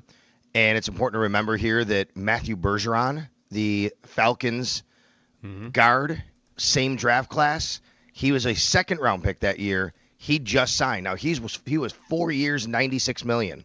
That's a second-round pick, right? Osiris Torrance was also a second-round pick. So I don't know, where this contract will fall, but you're looking at some pretty nice and big numbers there. And the question is, are you handing out contracts to people that will prevent you from doing other things along the way, where you say, man, even though that's the philosophy, sometimes you have to be kind of just say, let that guy go. We can bring somebody else in, and we can kind of, navigate it that way. I like the fact that the Bills identify guys. They're good players. They re-sign them. But you want to make sure they're the right guys. Let's talk about Osiris Torrance. His rookie year, he was really good. And he played every snap. Remember that, guys? He played every single snap his rookie year, right? And it was like, oh, my God, they got a guy here who can really play. And then I think the next year he hasn't missed a game. I'm looking at it now. You know what it was? I think the following year he didn't start that game in New England is what it was at the end of the year. But he's been a really good player for them. He's been consistent for them. And one thing the Bills have had is a consistent offensive line for the most part for the last few years. There's been a couple guys in and out. This year's a left guard situation. And I just think it's really important for this team, their philosophy, that while Josh Allen's the quarterback, how much disruption do you want up there? Right? You have a guy here, and Osiris Torrance has been on your team. He's been very good for you. He plays next to, let's remember this, plays next to Connor McGovern, who you just signed. He plays next to Spencer Brown, who you just signed. Keeping the whole right side of the line intact, I think, is a really important situation for them. Yeah. How do you feel like he is in line with, like, part of the point about, limited flexibility, signing all of these guys? If they were great players, no one would have any problem with it. And even if they're good players like they are, many won't. Do you feel like he's in line with, the other guys they've signed? Like, all the list of players, maybe other than James Cook, who are, qualify as pretty good players at their position, but no one that's ever in a all-pro conversation. Like, how good do you feel like Torrance is relative to his peers? How good do you feel like you hear, from guys who really know the position as well, feel like he is? It's a good question. I mean, I think people feel like he's a really good player, but let's take a look. Do you guys have – I would like to go and look at the all-pro teams, or the Pro Bowl teams. Like, who's he battling with? You know the way that is, it becomes a bit of a popularity contest or something like that. I think he's regarded as a very good player. He's only been in the league 3 years, right? This is going into his fourth year. I think sometimes offensive linemen – it takes you a little while to kind of get to that status and people really recognize you. And then every year you're perennially kind of considered that way. So maybe that's coming for Osiris Torrance. And guys, the way this works sometimes it takes literally you signing a contract and other people go, oh, he must be really good. So then you start paying attention to him more, right? I mean, that can happen too. So I just think the Bills feel it's very important to keep this offensive line intact as long as Josh Allen is their quarterback. And when you have even Deion Dawkins, he's going in he's got 2 years left in his deal, I think, but he's under contract. You have even him, and then you have Connor McGovern, and you have Spencer Brown, putting a guy on that line with them and saying, we're good for 4 out of our 5, at least for until next year, and even going forward. I think that is very important to them. Yeah. Should this mean anything for Dawkins, that they have now 3 other guys, assuming this Torrance deal happens here, they'd have 3 other guys committed to for really the long term. And Dawkins, as you mentioned, it's 2 years left on the deal, but really it's like 1 real year of guaranteed money. I think the Bills, from what I have been told, are very comfortable with like where he falls in line, like his player, his number, his contract. Like, the Bills are comfortable with that. I don't think there's any, hey, let's try to get out of this as soon as we can, if that makes sense, Joe. First of all, let's start there. So I think they're comfortable with that. Now, what does this year look like for Deion Dawkins? If Deion Dawkins once again doesn't have the kind of year that maybe he expects or everybody else expects, and he doesn't kind of rise up, then maybe you start to investigate that. I think if Deion Dawkins has a normal Deion Dawkins type of year, I think the Bills are comfortable going into the final year of his contract with the way that it is. And who knows? I mean, at 33, you can play a little bit later as a offensive tackle. Do you want to even keep Deion Dawkins around longer? I don't think that this contract relates to them in any way wanting to move on from Deion Dawkins. You don't think that they would think, oh, we have, we are uncomfortable with paying 4 of our 5 linemen big money. That if they're good players, that they'd be fine with that. I don't. And if they had any issue with it, as long as, again, this comes down to as long as they feel Deion can still play, he'd actually be maybe a candidate to restructure for a year to keep him, because he's got $18 million in base salary. But as you said, they've already paid out the money to him. So right. It's not like you're giving him more money unless you do something like that. This is a big year for Deion, though. I think you're right, Joe. Like, this is a year of, hey, show me that you could still play like one of the better left tackles in the league. And I think Deion understands that. He knows that. He came in a little bit lighter. He's talked about how he believes he's still, he is one of the better left tackles in the league. I think this is a big year for that. So I would never dismiss it. That's for sure. But I think the Bills are comfortable where they are with Deion Dawkins right now.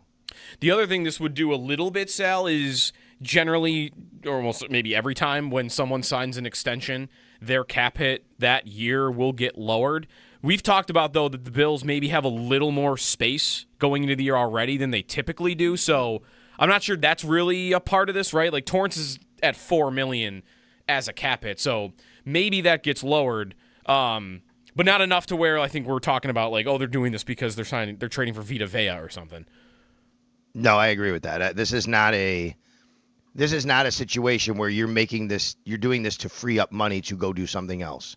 This is simply because they like this player. They drafted this player. He's now eligible for a contract extension. Let's extend him now so we don't have to talk about it during the season. The guy that was drafted in the same round as him just got his money. It falls in line. This is simply about, to me, making sure that you lock up O'Cyrus Torrence. Let's see where the cap hit falls, though, because you're right, Joe. It's 3.9 this year, 3.8, somewhere in there.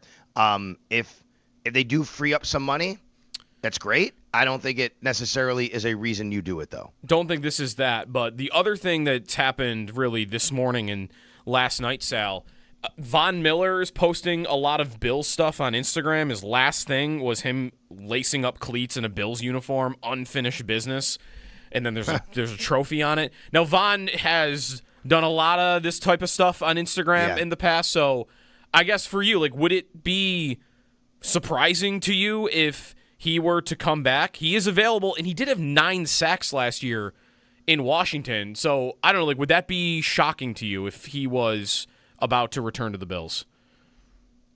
Nothing's ever shocking to me, Joseph, in the NFL anymore. Fair. I always use the Jeremy litmus test of what did you ever say, Jeremy? What was always less probable to happen? Ted Nolan coming back versus something else, right?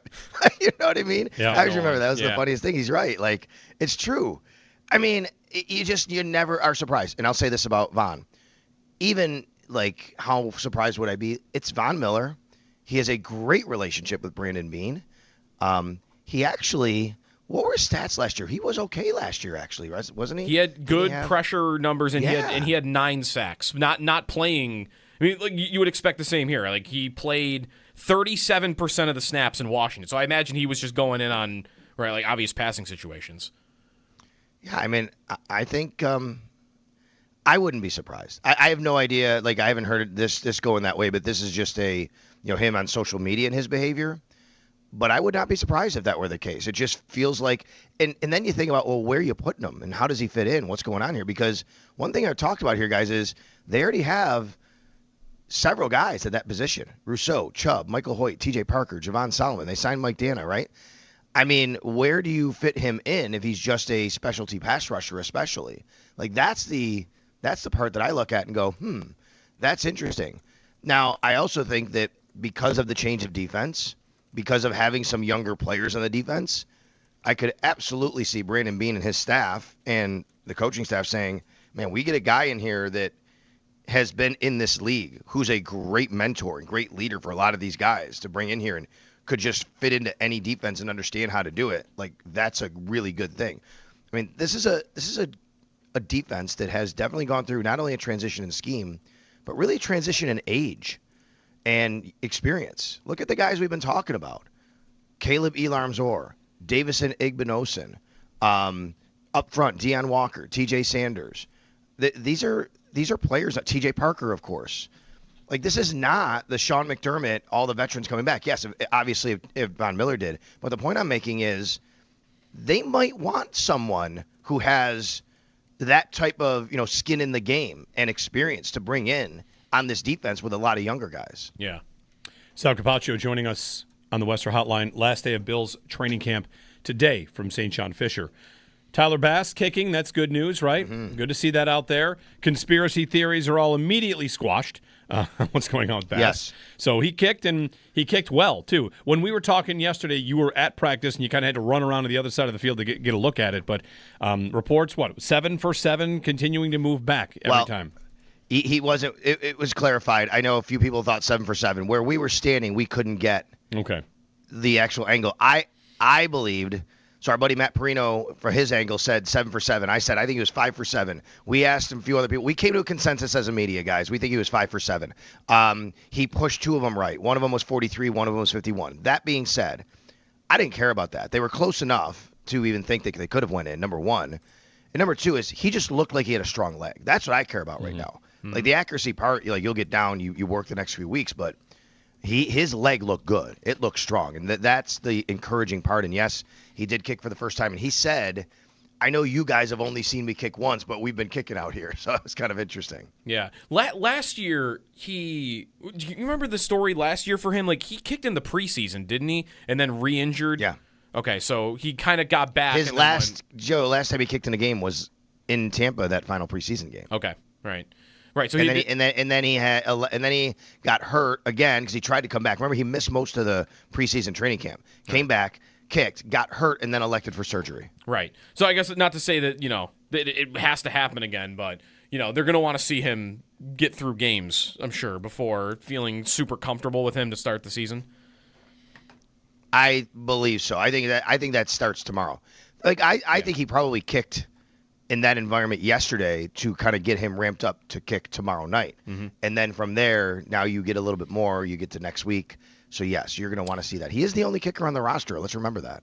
Did CJ Gardner-Johnson, by the way, he's back at practice yesterday. Did he look kind of every bit the same that you would have seen at the beginning of camp? Yeah, I mean, he was doing everything. I posted some video of him running around.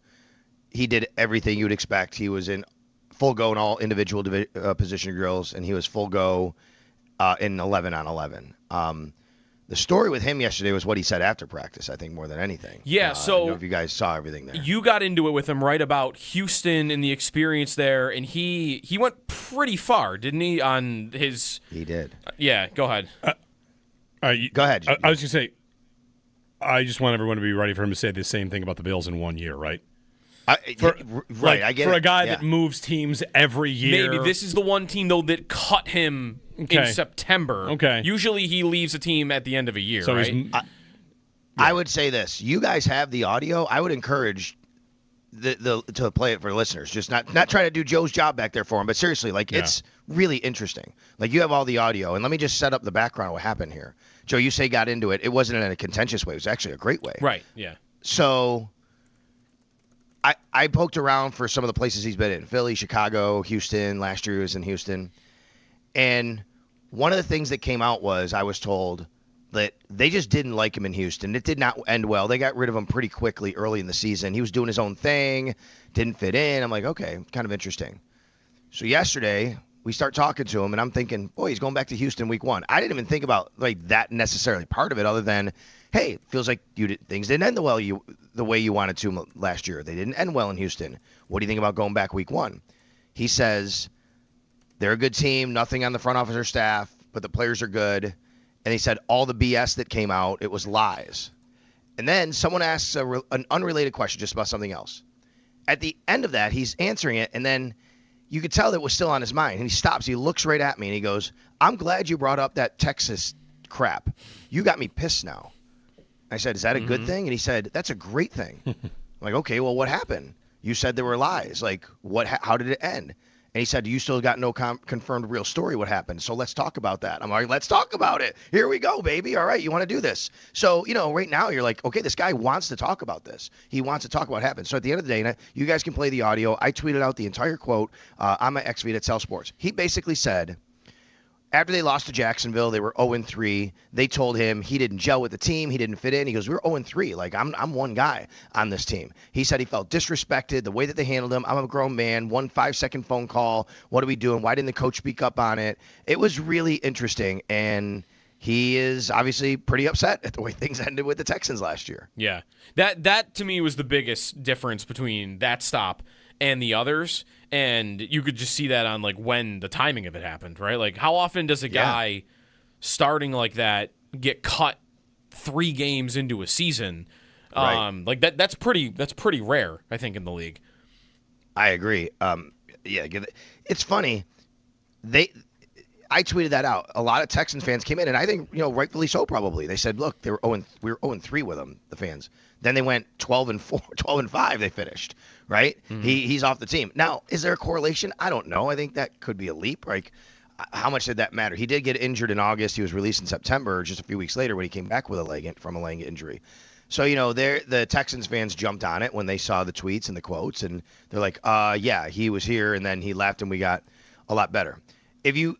Whether or not he was there every game, or he was only there 3 games, they're 0-3, C.J. Gardner-Johnson, every single team he's been on in the NFL, it's never had a losing record.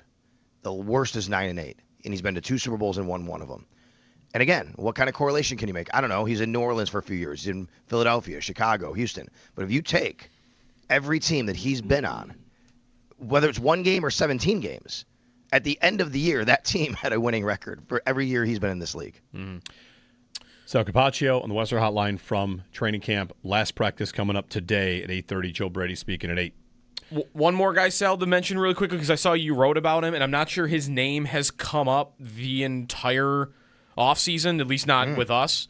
But Jordan Hancock, you wrote about having a good camp here, or maybe just practice. I remember it was going well for him in the regular season last year, and then maybe not so much in the playoff game against Jacksonville. But how has that gone so far? Because you were writing about him yesterday.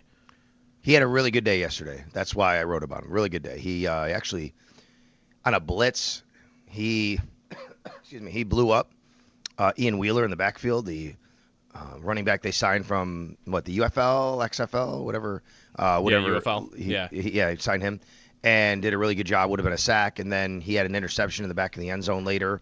Really nice day for Jordan Hancock. I haven't noticed him too much beyond yesterday, but there's that nickel spot that they're going to play with a little bit here, I think, and he's fighting there. He's trying to get reps there. He's got to be a main special teamer. He's going into his second year here, and I think they'd like him to carve out a role. And I think yesterday was a good day for him to try and carve out that role. And he came in as a safety / nickel. It feels like they're just keeping him at nickel right now. So let's see where it goes with Jordan Hancock. But it's certainly a good day for him yesterday. Thank you, Sal. You got it, guys. Sal Capaccio from training camp. On the Torrance thing, can I immediately spin it to, it doesn't take long for me to get to this spot. Again, conceptually, I just feel like they draft, develop, re-sign. That can be a good thing. It can also be done to a fault. Like, you shouldn't do it as much as you do. Mike Giannitti of Spot Track earlier this week posted every team's top 10 salaries and how they got those players. Draft, trade, waivers. And the Bills were, I think it was 8 out of 10 were draft. Yep. And some teams had 9, and some teams had 4. I think the Titans might have had 2. A lot of trades, a lot of waivers, free agents. Sorry, that's the other one. And looking at that breakdown, there was no true rhyme or reason to signing your own equals better, right? Like, however you get your good team, you get your good team. The draft is a good way to do it. It's obviously where you get players for free, and if you find good players, you should re-sign them. So, sure, re-sign Torrance. We'll see what the money is. I wonder about committing to a guard. I also wonder about taking a guard in the second round because, where's your surplus on your value? Anyway, that all goes to say, Joe, that by signing Torrance, they will not have a hole at guard next year. Mm-hmm. At least not a right guard. And that means when we get to the draft. It's one less position for them to list as a need. Instead of wide receiver. Let's go. We're back. It's another step. Because they're gonna need one. They're gonna need one. Josh Palmer's gonna leave. Keon Coleman's gonna be in a contract year. Do not sign Keon Coleman. And there we go. I mean, really, it's a great day. You know, really, one step closer to that first-round receiver that's going to take them to their second and third and fourth after they win this year's Super Bowl. Yeah. You're still talking about that? Yeah.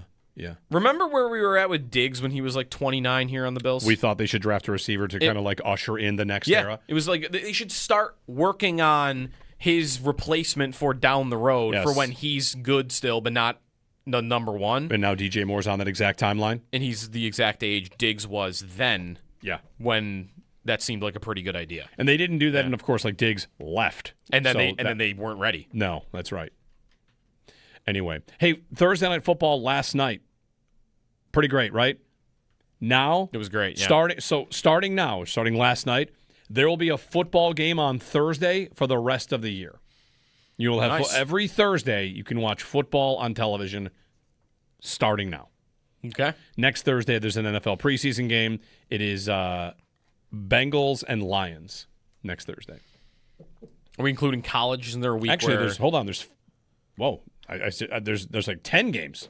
I would say Thursday's in the preseason. Next Thursday, there are 6 games. Yeah. Lions, Bengals, Packers, Steelers, Colts, Patriots, Chargers, Texans, Raiders, Cardinals, and Titans, Niners. Mm-hmm.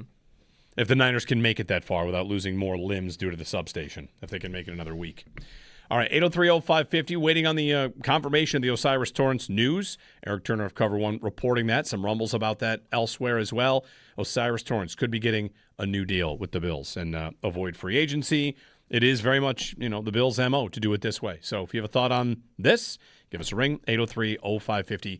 Andy Major of the Bills, when we get back to talk about the blue and red, what you need to know to get there, all the stuff about the new stadium. We're about to see it for the first time tomorrow. So we'll talk with Andy Major of the Bills coming up in a minute here on WGR.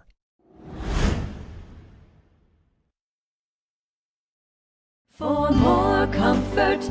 Now's the perfect time to make yourself comfortable with a new electric heating and cooling system from Belknap. In Western New York, summer and winter bring extreme temperature conditions. Make yourself comfortable with Mitsubishi electric heat pumps, designed to keep your home cool in the summer and warm in the winter, no matter how hot or cold it gets outside. Call Belknap today to learn more.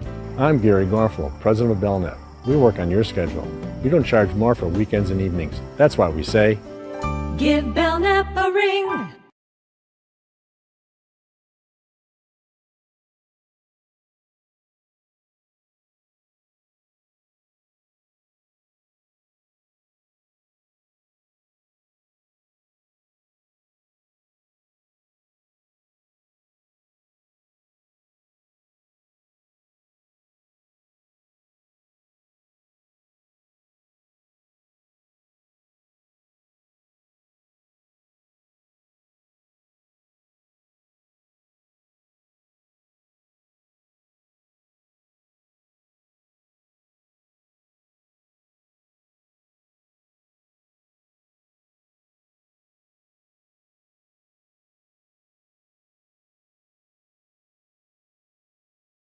The belief is that the Bills are about to re-sign Osiris Torrance. Yeah.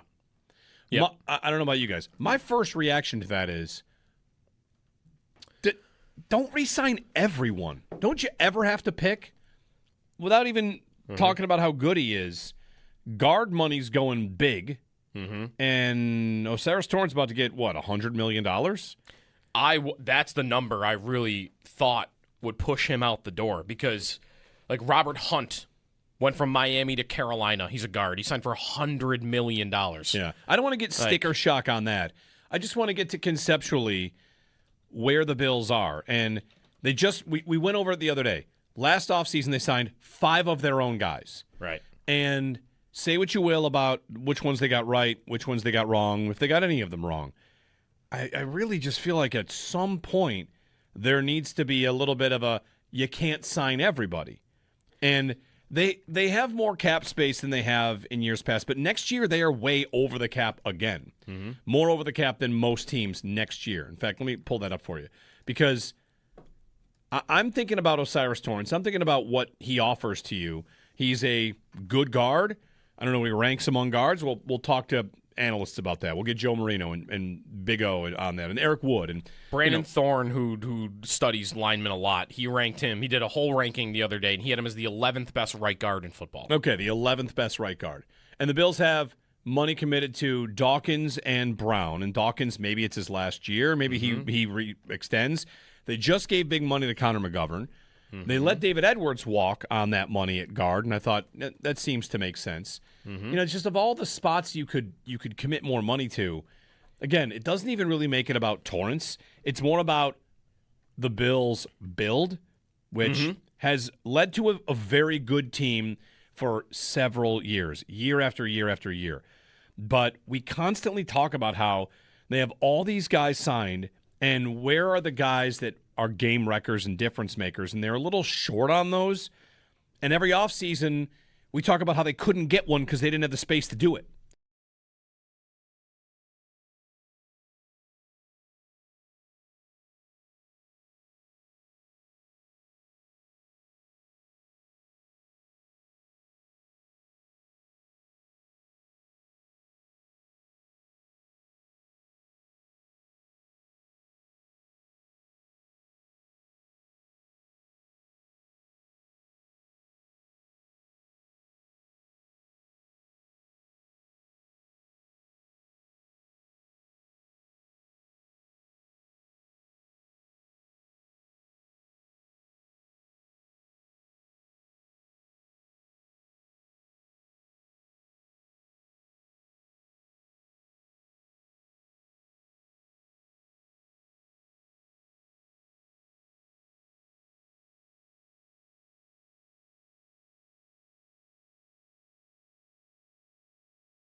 Final day of training camp at St. John Fisher University for the Bills. Tomorrow, they're breaking in the new building with the return of the blue and red practice at Highmark Stadium. Yesterday, we heard from defensive coordinator Jim Leonard. Today, we'll hear from head coach Joe Brady right around 8 o'clock. That'll be live for you right here on WGR. In case you missed any of the coach or player comments throughout camp, they're available on demand at WGR550.com. Coverage of training camp on WGR, presented by Fiegel Car and Joyce, your border attorneys, by Outlet Liquor when you need to stock up. It's the place to buy a case. What's your outlet? And by the Barnes Firm. Car crash? You've got to call the Barnes Firm. 1-800-8-million. Around the NFL, the Panthers bested the Cardinals in the Hall of Fame game 33-30 last night. The final big running back off the board is the Lions. They signed running back Jahmyr Gibbs to a 3-year, $67.5 million extension. Broncos coach Sean Payton said wide receiver Jalen Waddle had a strain. He'll return in 4 to 5 days. And Bucs general manager Jason Light said he has no plans to trade Vita Vea. That's your Paddock Chevrolet Sports Headlines. Paddock Chevrolet with you for the extra mile since 1935. I'm Joe Cali for Western New York's Voice of the Fan, WGR.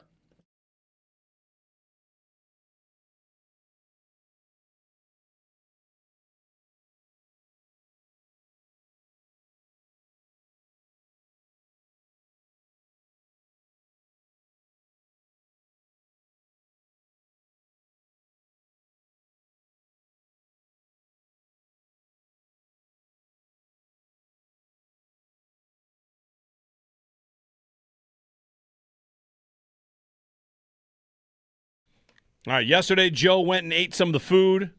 Telling you all about how good it is. All the food. Joe ate all of the food.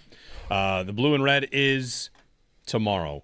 get a chance to get into the stadium for the first time. Joining us on the Wester Hotline is Andy Major of the Buffalo Bills, Senior Vice President, Venue Operations and Fan Experience. Andy, good morning. Jeremy and Joe, thanks for some time today.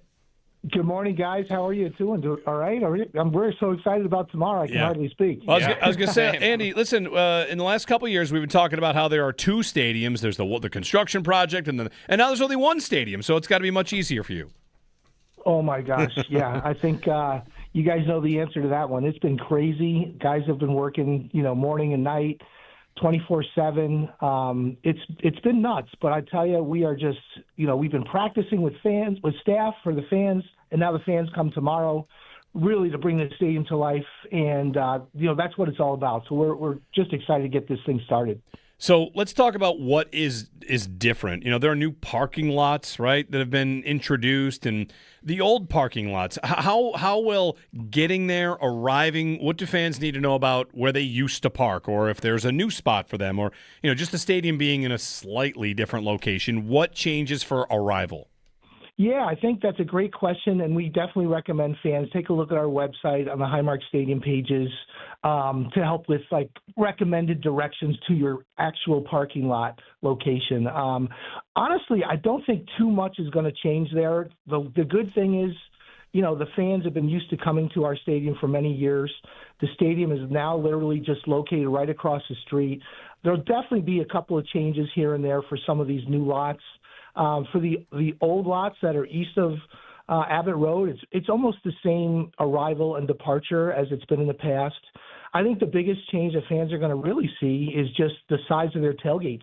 The tailgate parking spaces are bigger in the new stadium. That was part of one of our, overarching thoughts. What we wanted to bring to life was bring more space to the tailgating.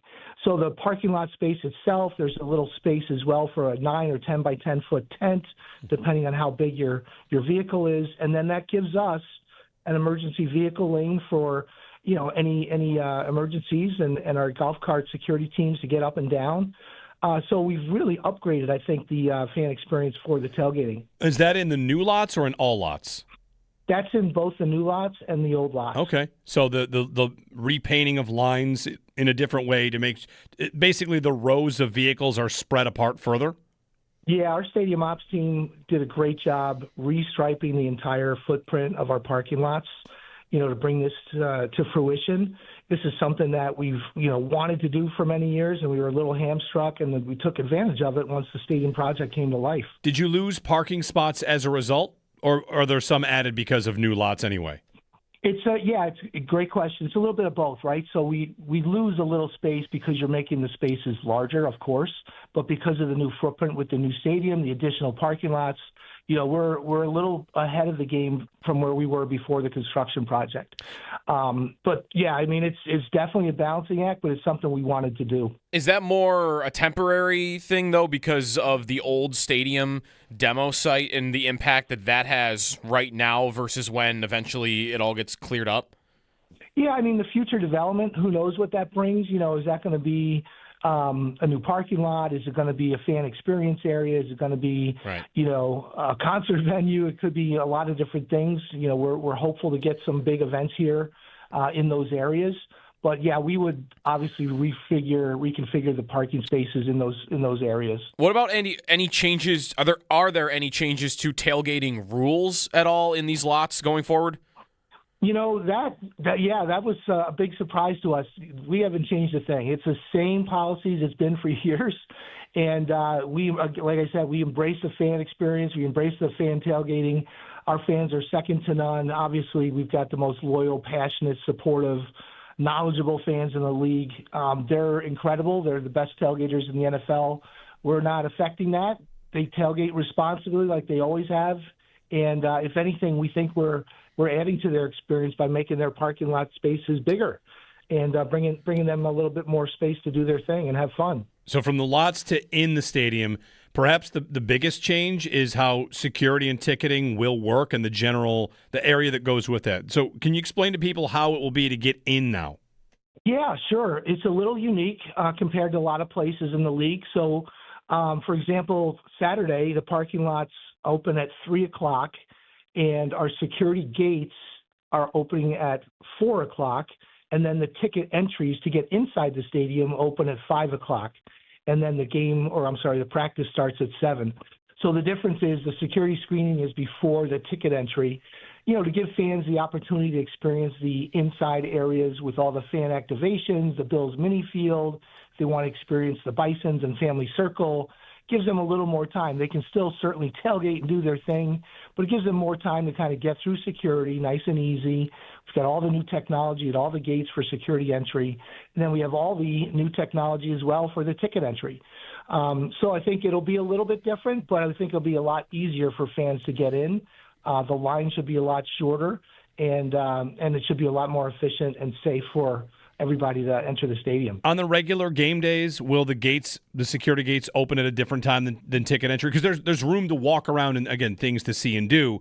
Or is this something you've decided, let's have an extra hour here just because we want to do that because people will want to walk around? Yeah, no, great question. I think what we're seeing is fans are excited, right? They want to see this building. Guys, if you go past Highmark Stadium this morning, there's people walking all around the stadium on Highmark Trail, and there's people in the team store. They're just out there taking pictures of the Bisons. We know they want to see this place. So, and the fans, so many of them haven't seen it yet. So when they come tomorrow, when they come for those first preseason games, the home opener, we wanted to give a little extra time for that to happen so fans could do all those things. And then, you're right. We may dial that back. We may open them up at the same time in the future as people go back to maybe their rituals of tailgating, so to speak. But we'll keep an eye on that every game, every event, and we'll make the adjustments to accommodate the fans and make sure we're doing everything safely. If I could go back to arriving at the stadium for a moment, so Abbott Road closes at 1 o'clock, and you mentioned parking lots will open at 3. How different, if at all, do you expect traffic flow to be at the new stadium versus in past years? And then also specific to tomorrow, I wonder if there even is anything you can do on this. Like tomorrow might be a unique event in that I don't know how many people will be tailgating, and maybe more are arriving closer to the event, but also the stadium's expected to pretty much be full. So it's almost a game day, level of attendance. Yeah, you're right, guys. We're absolutely preparing as if this is a game day. We've always used this event as a practice run for football, especially, to get their ducks in a row, so to speak. The first time for the team to be here, at the new stadium.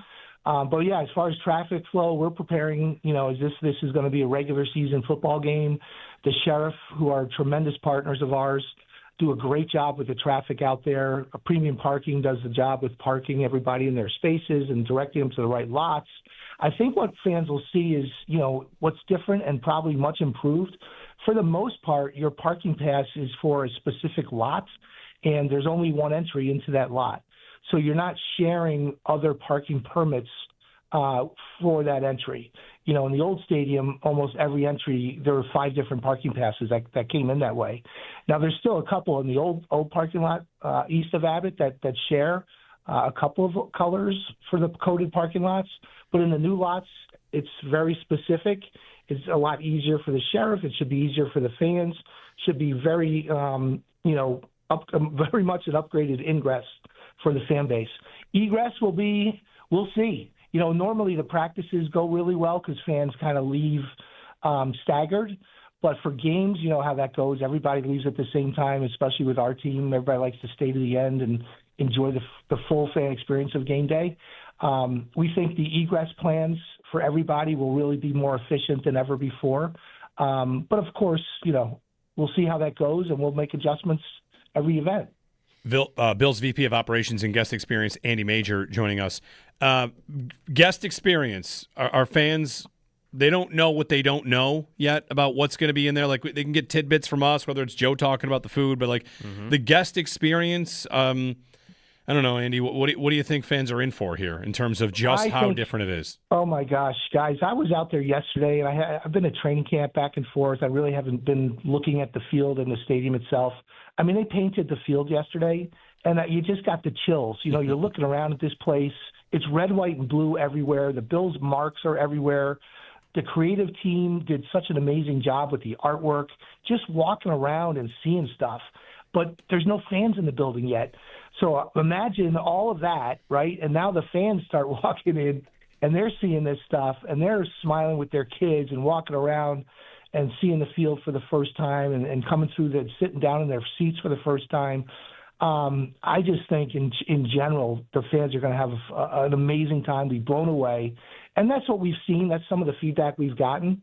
It's a beautiful stadium. It's incredible. But it is brick and mortar, right? And it only comes to life when the fans are there. The fans make the memories, and the team makes the memories. And, that's what's going to start tomorrow, right? So we're just excited to get it started. It's been a long process to get to this point. A lot of hours, a lot of work by all the Bills staff and all the partners, all the construction workers. I mean, talk about an amazing community team effort. This is just incredible, and we'd be nothing better than to go out there tomorrow, kick us off with the season, and then get ready for these games, and hopefully an amazing season on the field too. Fireworks tomorrow too? Fireworks right after practice. We'll probably do that about 20 minutes after the practice ends. It won't be inside the stadium. We don't want to necessarily have the fans stay in the stadium to watch the fireworks because they won't really be able to see them in a great way, with the canopy in the stadium. It makes it difficult to see a fireworks show. And we didn't really do fireworks in the old stadium for game days as much. It was more for smaller events or maybe when the stadium was half full. But this one, we're going to do them out in the parking lot out by the old stadium area. So east of the new stadium, fans, as they're walking to their car or maybe at their vehicle, they'll be able to see the grand display that we'll do right after practice. Quick question on like fireworks, like maybe not in the stadium for a show, but will fireworks and like the pyrotechnic, is that still a part of presentation, that kind of thing? Yeah, absolutely. Our in-game entertainment team's been working very closely with the vendors on pyro and working closely with New York State, and they've been great partners as well just to get us going and all the permits done and get the pyro done safely. Yeah, I think I'm excited to see that too. I have not seen any test runs of that yet. I know they've been doing it. But the pyro up on the roof, wrapped around the entire building, in concert with music. And, it's going to be something to see for sure. So if a fan wanted to hang around, like around the stadium to watch the fireworks and like let traffic go out a little bit, like, is that you'd have to go outside the security gate after practice to do that? I mean, that would be probably the recommended. Yeah, I mean, they certainly can still hang around for a little bit after the practice is over for sure. We're not trying to get people to leave early. No way. We want them to get the full experience. But yeah, they can watch them from their car. They can watch them while they're walking back to their car. If they want to stand around at Family Circle, no problem. Yeah, I mean, we just wanted to do something a little bit extra, a little bit special to commemorate the first ever, event with fans. Andy Major on the Western Hotline. Andy, thanks very much, and thank you. Yeah, best of luck. We'll talk again probably before Thursday Night Football, the opener, see if there's anything different. You got it. All right, thanks. Great, guys. Thanks so much. Go Bills. Thanks, Andy. Thanks, Andy. Bills VP of Operations and Guest Experience, Andy Major on the Western Hotline. Exciting. Did you see? I forgot to mention that they were painting the field yesterday when we were there. Yes, and they have multiple options for the end zones, and we don't know what the end zones are yet. Yeah, yesterday they were just green. Like there was no paint job whatsoever. It was just the yard markers and the numbers on the yard markers. Will they keep it green for this and wait for the debut of whatever they're going to do with the end zones for Thursday Night Football? Are they thinking red end zones? Maybe. I guess I could ask Andy this. There was no logo also at the center yesterday. Is there like an amount of time the logo needs to like settle in before you can run around on it? Would they consider? So maybe there's no logo tomorrow. Would they consider changing the end zone to just one giant charge symbol? Could that be an end zone? It'd just be red. Well, but a charged logo. I mean the thing that's everywhere, not just red. You'd have to change the shape of the end zone then. No, it's a straight line. You fit it right in. Yeah, but it's skinnier on one end than it is at the other. Not that much. But that's what makes it the charge. Is that it's skinnier on one end than it is on the other, or else it would just be a line. All right, we got a break. We can't fight about this. Go look at the charge logo. I'm looking at it on your hat right now. It is thicker on one side than the other, or else it wouldn't be a charge logo. The horn offsets the difference. No, it doesn't. We're going to measure by millimeters.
All right, we're going to carry Joe Brady when he starts live at St. John Fisher, last day of training camp for the Bills at St. John Fisher, then back for tomorrow's Blue and Red. Excited about that. Again, you can tailgate the Bills lot starting at 3, and then security gates at 4, and ticketing gates at 5. So a full hour to go around outside the stadium, inside the security area. The Bisons are not in the security area. That's just public, right? Right, that's outside of it. Right. Really quickly, did you see the addition to the folding table yesterday? No. In the stadium? They put ping pong cups and ping pong balls on it. Wow. So now it's not just a broken folding table. It is the cups and the balls are crashing in. Wow. So it's not just a table someone's jumped through. It was a beer pong game that was happening before that someone has jumped through. Okay. All right. Yeah. Good. Just, an observation. We'll get to Joe Brady. Vic Carucci joins us at 8:30. He's in Canton for the Hall of Fame weekend. We'll talk with him about Hall of Fame ceremonies and this Bills season as it gets closer and closer. And tomorrow, of course, the debut of Highmark Stadium. Jeremy and Joe here on WGR.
We're going to get to Bills head coach Joe Brady, who's going to start for the final day of training camp here on WGR. How would you evaluate your first camp as the season coach? I like where the guys are at, the personality that they're playing with, the volume that we're putting on their plates and how they're handling it. It's day to day, right? We're still in install and there's intentionality behind everything that we're doing, but everything that we're asking of them, they're handling it in the right way and kind of making it their own. So I'm pleased with where we're at right now, but it's every day's a challenge, right? We're breaking camp today. It's like, what's the mentality, what it's going to look like today, right? Are they going to think about going back home, or are they going to have, best practice at camp today? What are you looking for tomorrow, going into the new stadium, your first chance, to really get a look at it from a field level and practice level? I can probably take the whole press conference answering that question. There's so much that comes with it, right? It's our first time in the stadium. It's all of our first time in the stadium, right? I can ask you guys probably the same question, but I'm going to be looking at everything. Just getting a feel of, hey, play clocks while I'm calling it. Hey, vantage points from lights, and hey, how's the wind feel? There's so many things just from my perspective, and then for all of our guys, it's a great opportunity for them. We're kind of making it like a night game So, hey, they're coming in early in the morning, going through a walkthrough. Obviously, that meeting is going to be talking about a lot of parking and all the stuff that we've kind of pushed along. But for everybody, it's kind of a trial run. I feel like I'm echoing right now. If that sounds bad, sorry. But I want the guys to kind of get a feel of, all right, there's going to be traffic tomorrow, and when you show up to the game, go through all the emotions of trying to figure out the stadium, looking at all the things, and then now we got to go practice. I want it to be a practice. This isn't going to be hey, we're just putting the ball down. It's a scrimmage the whole time. There's going to be enough emotions of figuring out all the environment and with all of that. So I still want the intentionality behind it's another install day. But just getting in the stadium and getting the environment and those guys going through that repetition of having to practice at 7 p.m. now, that's a long-winded. But like I said, there's so many thoughts going through my head with tomorrow. Will it also be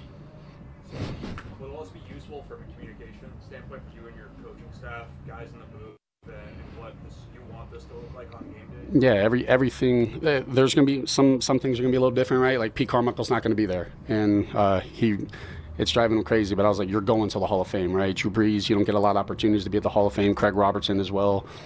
So there's some coaches that it might not be exactly to a T, but if a guy has enough of an impact on a guy that he wants you there at the Hall of Fame, I'm going to make sure they're there. But outside of that, yeah, coaches are going to go up. Just working sideline communication today. We'll work some sideline discipline and where offense is on the field and us have to change personnels and put them, just communicating with that. So, everything it's coach's first time in it, right? And their vantage point from the box. And everything is going to be is intentional. We've had more meetings about this blue-red than probably anything in our, so we'll figure it out. Joe, what's it been like just driving, just from, I guess, just a human perspective, just driving past the stadium and watching it go, go up from the ground up, and now just getting a chance to be in there. I mean, what's that journey been like over the last 3 years? Yeah, it's been incredible to see it kind of go up. The whole time I was just hoping that we're going to get to coach in it, right? And I know it sounds crazy, but that's how this profession kind of works. But every time you go in there, you notice something else. And it's incredible. And I think it's such a special place for everybody in this community, in this city. And I think it's going to be a stadium that people don't want to come play at. But it's important for us early to get a lot of exposure to it where we're not wowed by it when we walk in it, come regular season. Hey, Joe, it seems like there's momentum to get Osiris extended with his contract.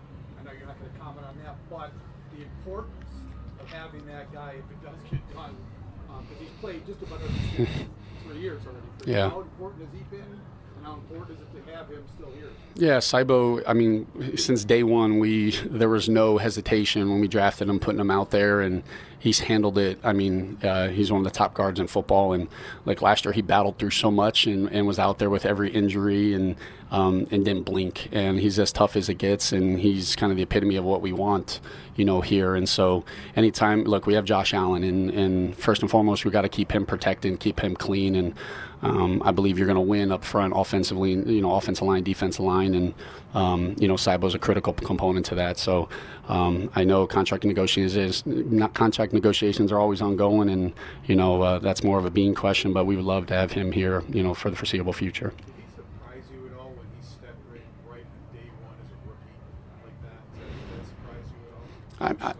Yeah, I think anytime you try to put a lot on a rookie's plate, and we've always had the mindset, with a guy like Saibo and Keon and all these guys, is like, let's go. Like, we don't need a grace period. We don't need let's make sure you got to go through the experience, and there's gonna be ups and downs. But if you wait till week 14, if you wait till week 15 to count on a rookie, now you're putting a lot on them. And let's go through the bumps and bruises early and kind of go with it. And a guy like Saibo, he didn't blink to play every rep as a rookie.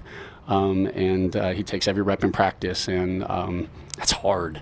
And so he's we love Saibo here. And then when you have Cotter, you guys locked up, Spencer Brown's under contract, how important is to have somebody in the middle there with that communication piece on the right side? Yeah, continuity is huge. Look, we're going through right now, and not in a negative way, but in a positive way of, hey, we have a new left guard this year, and just the communication, everything that comes with it, schematically, just dialogue, speaking without speaking, just like, hey, just understanding how we're approaching blocks. And so anytime that we can have guys that are consistently together, it makes life a lot easier, and it allows from a play calling standpoint to know exactly what it's going to look like and know how a guy like Cybo approaches a block or Spencer approaches a block together, and from a game planning and matchup standpoint. So anytime we can have continuity, I think that always helps. We've asked you so much about CJ. We see a big personality. What did you learn about him in that brief time he was hurt, and maybe the way he was around the team and his urgency to get back sooner, I think, than most of us thought he would? I didn't give you guys a timetable. No, CJ just wants to be out on the football field, right? And I want him to be his personality, right? And I want him to be himself. And then when you get on the football field, you're doing it with us. And you can tell he was frustrated. Sometimes you get guys that are vets. He's played in the league a long time. Sometimes vets are like, hey, I'm injured right now. I can get my body right, and I'll be ready to go when it's time to go. And he was doing everything he had to do to get back on the football field, and so that he can get back in with the guys and be able to, get with Cole and understand how they can just look at each other and know what the rotation is going to be and those things. So there's a reason he's here, right? And it was good to see him back out there yesterday. That he's a rookie that doesn't blink, and I was proud. Like I hate the fighting, I do hate it, but I also would rather them go. And I, as much as I hated some of it, because I do think we waste practice, but it's the first day of pads, and I'm pointing the thumb at myself from maybe a team meeting of kind of letting them, talking to them, but. I was pleased with some of the rookies that were like, you know what, here we go. A lot of times a rookie doesn't do something day one, and the vets are like, hey, don't ever let that happen again. So, I felt like anybody that was involved in something day one was a rookie. And a guy like Jude, he's strong, he's powerful. We're putting a lot on his plate as well. We obviously have two of the top tackles in football. So a little different than Cybo's situation in the past, where he's not coming in day one and he has to just, hey, he's starting and he's rolling, but he's handling it the right way, very bright. And, it was good to see the pads come on and him not do anything differently. Coach, Ian Wheeler, talk about him. What has he brought to your team? UFL, United Bowl MVP. Also, how's he added depth to your running back? He goes, and he doesn't talk a lot, but he goes 100 miles an hour on the football field, and I know sometimes people think the running back position is easy to learn, but we put a lot on our running backs, both protection, motion, shifts, the details with our footwork. And he didn't get an off season, and to come in here and be able to take valuable reps and not blink and take the coaching. Very pleased, and it's obviously how we played in the UFL, so great addition for us. Joe, how many times have you replayed Josh's throw to DJ? Haven't played it since, but it's one of the most impressive. It was a practice rep, but one of the most impressive throws I've ever seen live. He made the right read, everything about it, but those are ones that it's going to be on teach tapes for years to come, like when we're teaching the concepts in terms of a safety takes it away, you're throwing it over top of the safety, but and then you got to beat the drop kick corner. But those are things that I would love for it to be a game tape moving forward. What does that say? Just what does that do for what does that say about the chemistry that the two have consistently grown to develop? I mean, just Josh having the trust to throw that up there. Yeah, well, that's what we have to go through right now. Like, there's times where I'm wanting us to pull the trigger and get a feel of what that looks like, and like, hey, can we take a chance at that? Like, even if that ball was incomplete, I'd be like, good. I'm liking that we're taking that shot. We got to get a feel of, shoot, when that ball left his arm, I didn't think he was going to be able to get under it. I thought he overthrew it. But you see a burst, and so it's learning each other and figuring out. Like, a lot of people, there's so many things that go on to throwing a deep ball. And every receiver is a little different in terms of how they have to play it. There's so many dimensions to it, and us figuring out who those people are as we go through it. But I was pleased that he took the chance, and the way that he tracked. I mean, that was a Willie Mays type of catch, and there's no way in hell I would have been able to do that. So it was impressive. Jordan Hancock had a really nice day yesterday. Yep. Last year it was trying to fit him in safety, nickel, kind of where he fits. Seems like he's been more in the nickel role. How has that settled him down a little bit to be able to kind of fully grow a little bit this year? Yeah, it's cool to see because it's a guy that didn't get an off season at all, and that's in a new system. That's really hard. And a guy coming off a rookie year, like different than a guy like TB who's played a lot of football. You got a guy like Hancock that's like, man, I want to get out there, but I can get mental reps, but it's different. And then what position am I playing? How is this going to kind of work? And we've been working a little bit 3 safety packages to kind of get him down there in the nickel position. And I mean, he had a blitz yesterday that. It was as violent as I've seen, and I loved it, right? And so it's good to see a guy that's not, coming off of injury, not being there's no hesitation, flying around, making plays. And so he's figuring out what that niche is, and we're asking a lot of him, moving him around. We ask a lot. Our nickel plays a lot of different roles. So to be able to play safety, play nickel, and then contribute on special teams. But it was cool to see him fly around yesterday, make some plays. How do you feel like the defense as a whole, as a group, has adjusted to everything that Jim is putting on the plate? He talked about a lot of volume. How have they adapted to that? Yeah, they don't blink, and I like the chemistry and the connection of how they're playing, right? And you can see they care about each other. You sit in the unit meetings, you can point things out in the team meeting as a guy makes a play and seeing them celebrate each other's success, and that's important to me. And look, they take coaching if there's a clip that shows up, and I feel like, hey, I didn't like how this guy ran in the football. The next day you can see everybody like they're taking the coaching, and so.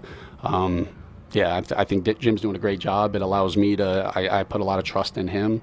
And whatever message I get across, he's all about it. And but I love how the guys are playing right now. And yeah, there's MAs, there's going to be busts, there's going to be mistakes. But just like on offense, like some of those things, I kind of I sit there and I write it down. I'm like, that's good, because now we can coach it up, talk through it. Hey, see what we got to do differently. So putting a lot on their plates. We'll continue to dial back as we go. But now that pads are on, it gives us a great opportunity to see kind of what these guys can do. You guys used a lot of 13 personnel, mostly early last season before Dalton's injury kind of crept in. Curious how you saw that trio of tight ends create problems for defenses, how it can moving forward. Yeah, I think you have a lot of different skill sets in the tight end position room, and I've said it all along. It's football. When I was in New Orleans, it was day one. It was base defense versus base offense, right? It was 12 personnel, 21. You didn't, maybe not necessarily 13, but teams ran so much base defense, and then you got to nickel. And nowadays, a lot of teams just play nickel at everything they do, and so a lot of the big packages started to disappear a little bit. And now that everybody's playing so much nickel, I think forcing them to have to get into groupings that they might not be working day one. As long as it's something that you can execute at a high level, it gives you an advantage. And so I thought 13 personnel. Now look, 13 personnel was a tick up in a lot of, some teams last year, and it's probably going to go up for a lot of the teams that weren't doing it. And so it's like, hey, what's next? But we have such unique room in that tight end room that you can do a lot of different things with it. Will Max be out there today? So I'm off to the side a little bit. Yeah, no, Max will be out today. We're trying to just be precautionary with some of the stuff with guys coming off a 3rd and 7+ day, but it's nothing that we're concerned about. Hey, where's Landon Jackson in his transition to adding 20 pounds and looking like he's Mr. Adonis out there? That's a good comparison. That's probably not what I've said, but I like it. No, he's probably, for any player on our football team, it's been the hardest transition for him. Maybe in a more natural way, but you're asking a guy he's a rookie right now. Because he's having to do things that he wasn't asked to do last year, completely different techniques, playing a different position. Now, some of the stuff he was used to going back to LSU and Arkansas, but asking him to gain weight, to play the 4-eye, to play in a 3 technique, to handle blocks certain ways, it's a huge transition. And but he's embraced it. He's loved it since day one when I got the job and Jim got the job, and we sat down and talked to him about our vision, what we were looking for, and moving forward. He's been all about it, and it's good to see him with pads. He's big, he's long, he's powerful, and I think he's one of those guys that you can play in a lot of different roles. Coach, I know you said you don't like the shoving or one-case punching in practice, but it was all rookies involved. I have a feeling it's maybe not the last time Caleb was involved in one of those. Did you know when he came in that he was so driven and so hungry? Because even after practice, he just doesn't stop. Yeah, no. Stop working even when he can't. Yeah, I can't get him to smile. And look, I love that about him, right? I have no issues. You're all about football, and he goes. I remember him on his 30 visit. Like, he was pissed off the whole time too. You know, like, that's just who he is. But like, I can't tell one guy to be themselves and then him be like, dude, you got to loosen up. Like, if that's who he is, that's who he is. And when he goes out on the football field, fly around and putting a lot on his plate, and like, he's making mistakes out there just like everybody else. But like, no different. Like, fights are going to happen. I don't want it to happen. You know, I would prefer how that fight happened to not happen. But he's a physical guy. He's every single time there's a ball, he's punching his stick and trying to get the ball out. So I'd much rather that than the other way around. But yeah, you guys probably aren't going to get much out of him. And look, from a linebacker position, freaking, I love that. Awesome, thank you guys. Bill said Coach Joe Brady on the final day of practice at St. John Fisher. No Max Hairston today. But they're not concerned. Hey, they got depth at corner. That was the idea, right? There's some depth at corner with IGB. Mm-hmm. I was looking up how often it has happened that because as he's talking about the new stadium and like, yeah, we all get to go in there. You know, like Sean McDermott was part of the groundbreaking ceremony for that, right? He's over there with a shovel. He had a shovel. And he didn't make it to the stadium. But Joe Brady did. Yeah. How often has a new coach opened a new stadium? Right? How often does that happen? I don't know if there's anything to take away from it. Mm-hmm. But what I found was, I think it's happened 3 times, and all 3 times it's been expansion teams. Dom Capers did it twice. Dom Capers was the coach of the Panthers in their expansion season. He opened Erickson Stadium. Then again, he wasn't a first-time head coach the second time, so never mind. He was the first head coach of the Texans, though. But Dom Capers and Tom Coughlin both did that. Coughlin made his NFL head coaching debut with the Jaguars in a stadium that had not had a game before. So here's Joe Brady, rookie head coach, brand new stadium. Mm-hmm. A lot of new stuff. And when they wear the Nickel City Alts, that's new uniform, new coach, new stadium. The Raiders didn't have a new coach when they went to Vegas. No, they would have Gruden. Okay. Well, that's the probably. Gruden era, the 2020 Raiders. Maybe. The Rams, when they went to SoFi... Is Jeff Fisher still the coach? No, they're on to McVay, aren't they? I don't know what the timeline is there.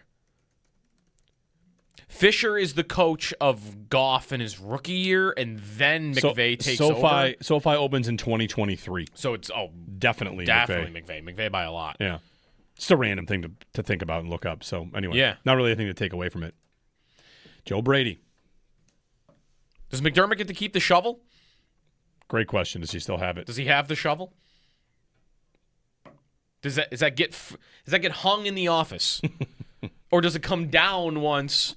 I'm not the coach. I never actually coached a game at that stadium. It's on his bulletin board. You know, the shovel right next to it. Right. And you got if you're a coach, you got to have some sort of catchphrase about it. How like you dig the dirt, but there's something else. He's going to come back as the coach of another team. He's going to bring the shovel. Mike Tomlin was on the broadcast last night, and the internet says he did well. Rave reviews. Tomlin drawing rave reviews. I can't speak from experience whether that's true, but I saw the same reviews. Yeah. One thing, I did see a part, maybe a halftime show, where they did the Ice Bucket Challenge for Chris Johnson. A lot of the NFL stars out there doing the Ice Bucket Challenge again for Chris Johnson, diagnosed with ALS, and they had all 4 across do it, where they they're wearing Chris Johnson jerseys, they dump the ice bucket on their shoulders, not on their heads. They're on television, so maybe they were just thinking, like, let's compromise here and, not dump it on everyone's head. Mm-hmm. But that was a nice moment. Yeah. That stadium is dark. It's very dark. Tom Benson Stadium, I think, clearly does not have too many night games or too many games with television, just like this one. Yeah. But it's dark. There's not a lot of light. Yeah. I saw Tomlin. He wore the Chris Johnson jersey. He took a shot at a college that I had never heard of before. Maybe they're a William and Mary rival or something. St. Vincent College. Okay, there you go. And then he made a comment on the Diana Rossini, Mike Vrabel story. So, like, they got into some stuff a little bit. Whether it was interesting or not, some people seem to think that. The college he took a shot at was where they would go in training camp and stay in a dorm. That's what it is. I don't miss the dorm room. This is for the Steelers? Yeah. Okay. Yep. What I wondered, seeing that, like, oh, he did well last night. I heard, my way home last night, I heard Shope and Bulldog talking about whether he will be like Jimmy Johnson or Bill Cowher, Who decides, who like, went this to the is booth better? or went to TV, and everyone probably thought, oh, these guys will do TV for a year or two, and then they'll return. Like, they'll get the itch, and they'll go back into the league. And those guys never did. And could Tomlin just say, I like this, I don't need the grind of it, I'm done? He could. And I'll never coach again. McDermott's young. McDermott is going back. Yeah, McDermott, he's made it pretty clear he wants to keep coaching. He's also probably not getting an opportunity like Tomlin is getting here, right? He's on the desk at Sunday Night Football. McDermott is not getting Sunday Night Football panel. No, that's probably right. What is he getting if he wants TV? Can he get on? Could he get fit? Could he wiggle his way into that CBS desk? Maybe. Some of those desks are getting busy. The Fox one's got like 7 people on it now. Maybe. I mean, McDermott is known as the Bills coach for a long time, but past that, like personality on television, it's not like Tomlin. Pretty buttoned up. I mean, Tomlin is Tomlinisms, right? He's got all these. Right. If you're a blinker, cut your eyelids off. If you've got red paint, paint the barn red. Stuff like that. You know, like they're almost the same age. I mean, Tomlin's 54, McDermott is 52. Yeah. The other thing is all those guys you mentioned are Super Bowl winners. Right. Fair. Does that make a difference? Like, that's Cowher, that's Jimmy Johnson, that's Tomlin. Yes, it does. It's way easier also for a guy to go to TV and say, I don't need to go back if they've won a Super Bowl. McDermott doesn't have a Super Bowl. That's right. He is not going to go to TV for a year. Well, I like this. Yeah. He might like it, but he's not giving up on, I'm going to try to win a Super Bowl. How many guys win a Super Bowl and then go back for more after leaving? Like, Sean Payton is this. Sean Payton had a Super Bowl, has one. He did TV and for a has year. Gone back in to coach. If you're Tomlin, like you said, like you could easily lean on, what am I going to do? Go back and coach because I love coaching, or go back and coach because I want to win a Super Bowl? The way that he coached with the Steelers and the way that franchise was run for the last 10 years of his career was, I don't know, like, is Tomlin going to sign up to take over a team like that finishes with the 4th pick? And, hey, you're starting to build a culture. Right. Is he more likely to get one of those jobs, or more likely to get a job for a team that thinks they got to get over the hump? Because he went from he won early and then was tons of disappointment. Mm-hmm. You could say it's about the quarterback or whatever it was in Pittsburgh, but his second half of his career is about overachievement in the regular season and then zero achievement in the playoffs. Right. He coached 19 years with the Steelers. His Super Bowl came in year 2. That's crazy. Yeah. And if you don't have that, you coach for 17 years, and then you're Marty Schottenheimer. Like, you're great, but you never won it. Right. Instead, he won it early, and the question just disappears altogether. Yeah, that's a good, like, what? Well, I guess the TV part of it might matter now, too. Like, if he likes it and it's a cushy job that I don't have to get up at 4 o'clock in the morning for and work 19-hour days, like, what's going to pull me back into that grind? He might need a job to come available that is a hot gig. Like, he's not coming out for, reestablishing some franchise that's been down in the dumps like the Browns or the Jets. Like, maybe he needs, maybe I would do it, but I'm going to need, the Cowboys job. Like, I'm going to need something sexy to come out of retirement. Like, that's kind of what Gruden did, right? Gruden won a Super Bowl in Tampa. Why did he come out? Because he was going to Vegas. $10 million a year. I would say he also got $100 million. Yeah. That helped too. But that's how Tomlin goes back into coaching, I think. Or maybe, I think it is possible, maybe we just never see him coach again. I mean, if I wouldn't want my team to hire him. No, me either. I know that. 803-0550 is our phone number, 1-888-550-2550. He'll be a Hall of Famer. It's a Hall of Fame game last night. Great game between the Panthers and the Cardinals. And Hall of Fame ceremonies this weekend. Drew Brees, Luke Kuechly, Larry Fitzgerald, Roger Craig, Adam Vinatieri. When we return, we're going to speak with Vic Carucci on the Hall of Fame weekend. And, of course, this Bills season that's ahead of us. It's a Football Friday. He's definitely in the Hall of Fame? Tomlin, definitely. Are all Super Bowl winning coaches in the Hall of Fame? Barry Switzer is not. That one I understand. Tomlin is without a doubt. Tomlin did the same thing Barry Switzer, though, did. He took the team from the previous coach, won the Except Super Bowl, and Barry never won Switzer again. won how many games after that, and Tomlin won? Right, he might not have even coached that long after that. I'm asking. I'm not necessarily, starting a campaign here. I got my Eli campaign. I don't need another one. I mean, I don't even know the case you would make for Tomlin to not be in the Hall of Fame. 10th in all-time wins. Yeah, he's in. Yeah. Super Bowl. I mean, it's only one. He's in. It's only one. I don't need to push too hard here. He just, he went a decade without winning a playoff game. But that's fine. Right. He's in. Is there a Hall of? I wouldn't even know how to finish the sentence. You're in the Hall of Fame, but he's also in the Hall of, hey, man, it probably should have been more. Also, there are a few coaches that are Super Bowl winners and are not in the Hall of Fame. Mike Shanahan, Tom Coughlin, Brian Billick, Mike Holmgren. Mike Shanahan should be in the Hall of Fame. George Seifert. Don McCaffrey. That list is Mike Shanahan should be in the Hall of Fame. And Bill Belichick. I think he'll make it. Will they make eventually? They make him wait a year like they do with a receiver? They already made him wait a year. That's right, they did. They got to make him wait another one. I forgot they made him wait a year. Oh, it was a scene the next day. But wasn't that kind of like a technicality? Like people thought they were going to vote for Belichick, so they voted for somebody else. A couple people said that. Yeah, there were two. I saw two people I remember saying they didn't vote for him because they thought they didn't need to. Yeah, but I bet a couple people didn't vote for him because multiple cheating scandals. Cheating scandals, yeah. All right, Vic Carucci on the other side here on WGR.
The belief is that the Bills are about to re-sign Osiris Torrance. Yeah. I don't know about you guys. My first reaction to that is, don't re-sign everyone. Don't you ever have to pick, without even talking about how good he is, guard money's going big, and Osiris Torrance about to get, what, $100 million? That's the number I really thought would push him out the door because, like, Robert Hunt went from Miami to Carolina. He's a guard. He signed for $100 million. Yeah. I don't want to get sticker shock on that. I just want to get to conceptually where the Bills are. And they we went over it the other day. Last offseason, they signed 5 of their own guys. Right. And say what you will about which ones they got right, which ones they got wrong, if they got any of them wrong. I really just feel like at some point there needs to be a little bit of a, you can't sign everybody. And They have more cap space than they have in years past, but next year they are way over the cap again. More over the cap than most teams next year. In fact, let me pull that up for you because I'm thinking about Osiris Torrance. I'm thinking about what he offers to you. He's a good guard. I don't know where he ranks among guards. We'll talk to analysts about that. We'll get Joe Marino and Big O on that, and Eric Wood and Brandon Thorne, who studies linemen a lot. He ranked him. He did a whole ranking the other day, and he had him as the 11th best right guard in football. Okay, the 11th best right guard. And the Bills have money committed to Dawkins and Brown. And Dawkins, maybe it's his last year. Maybe he extends. They just gave big money to Connor McGovern. They let David Edwards walk on that money at guard, and I thought that seems to make sense. Just of all the spots you could commit more money to, again, it doesn't even really make it about Torrance. It's more about the Bills' build, which has led to a very good team for several years, year after year after year. But we constantly talk about how they have all these guys signed, and where are the guys that are game wreckers and difference makers, and they're a little short on those. And every offseason, We talk about how they couldn't get one because they didn't have the space to do it.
$4 million extension as the former second rounder cashes in seventh highest paid guard. He gets more than $46 million guaranteed. That's per NFL insider Ian Rappaport.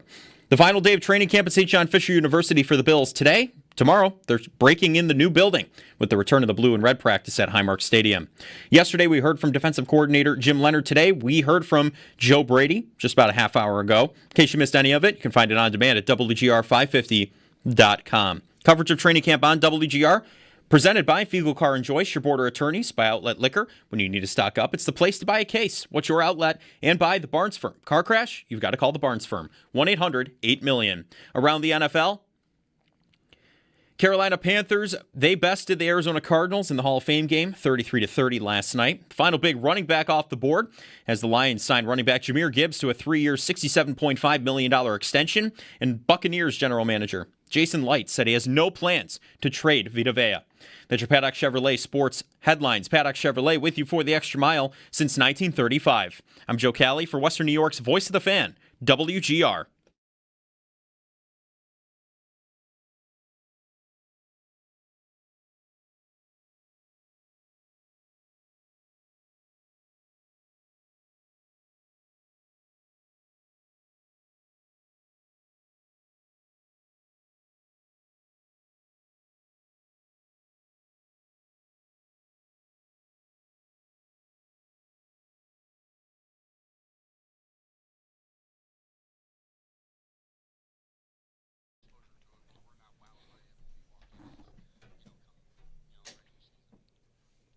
Bills head coach Joe Brady from St. John Fisher, their final practice today. No Max Hairston at practice.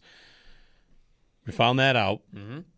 We also have learned of a contract extension for Osiris Torrance, a 4-year, $78 million extension for Torrance. Last night, some buzz on this. Eric Turner of Cover One had reported that this was done, soon to be announced, and here it is, announced. Adam Schefter tweeting it out. He is the second highest paid right guard and the 7th highest paid guard after signing this deal. So another piece of the Bills' offensive line will be sticking around. He does not go to unrestricted free agency next season. Mm-hmm. The Bills kind of follow their model, which is have a good player, sign that good player the year before they go to free agency, a proactive approach. It's not what the Cowboys do, right? Yeah. Cowboys always wait till free agency and then get themselves into paying more money. But Torrance resigns. Jeremy and Joe, good morning, 803-0550. Joining us on the Western Hotline, and I also believe on the stream, too. Are we doing stream? All right, look at this. Mm-hmm.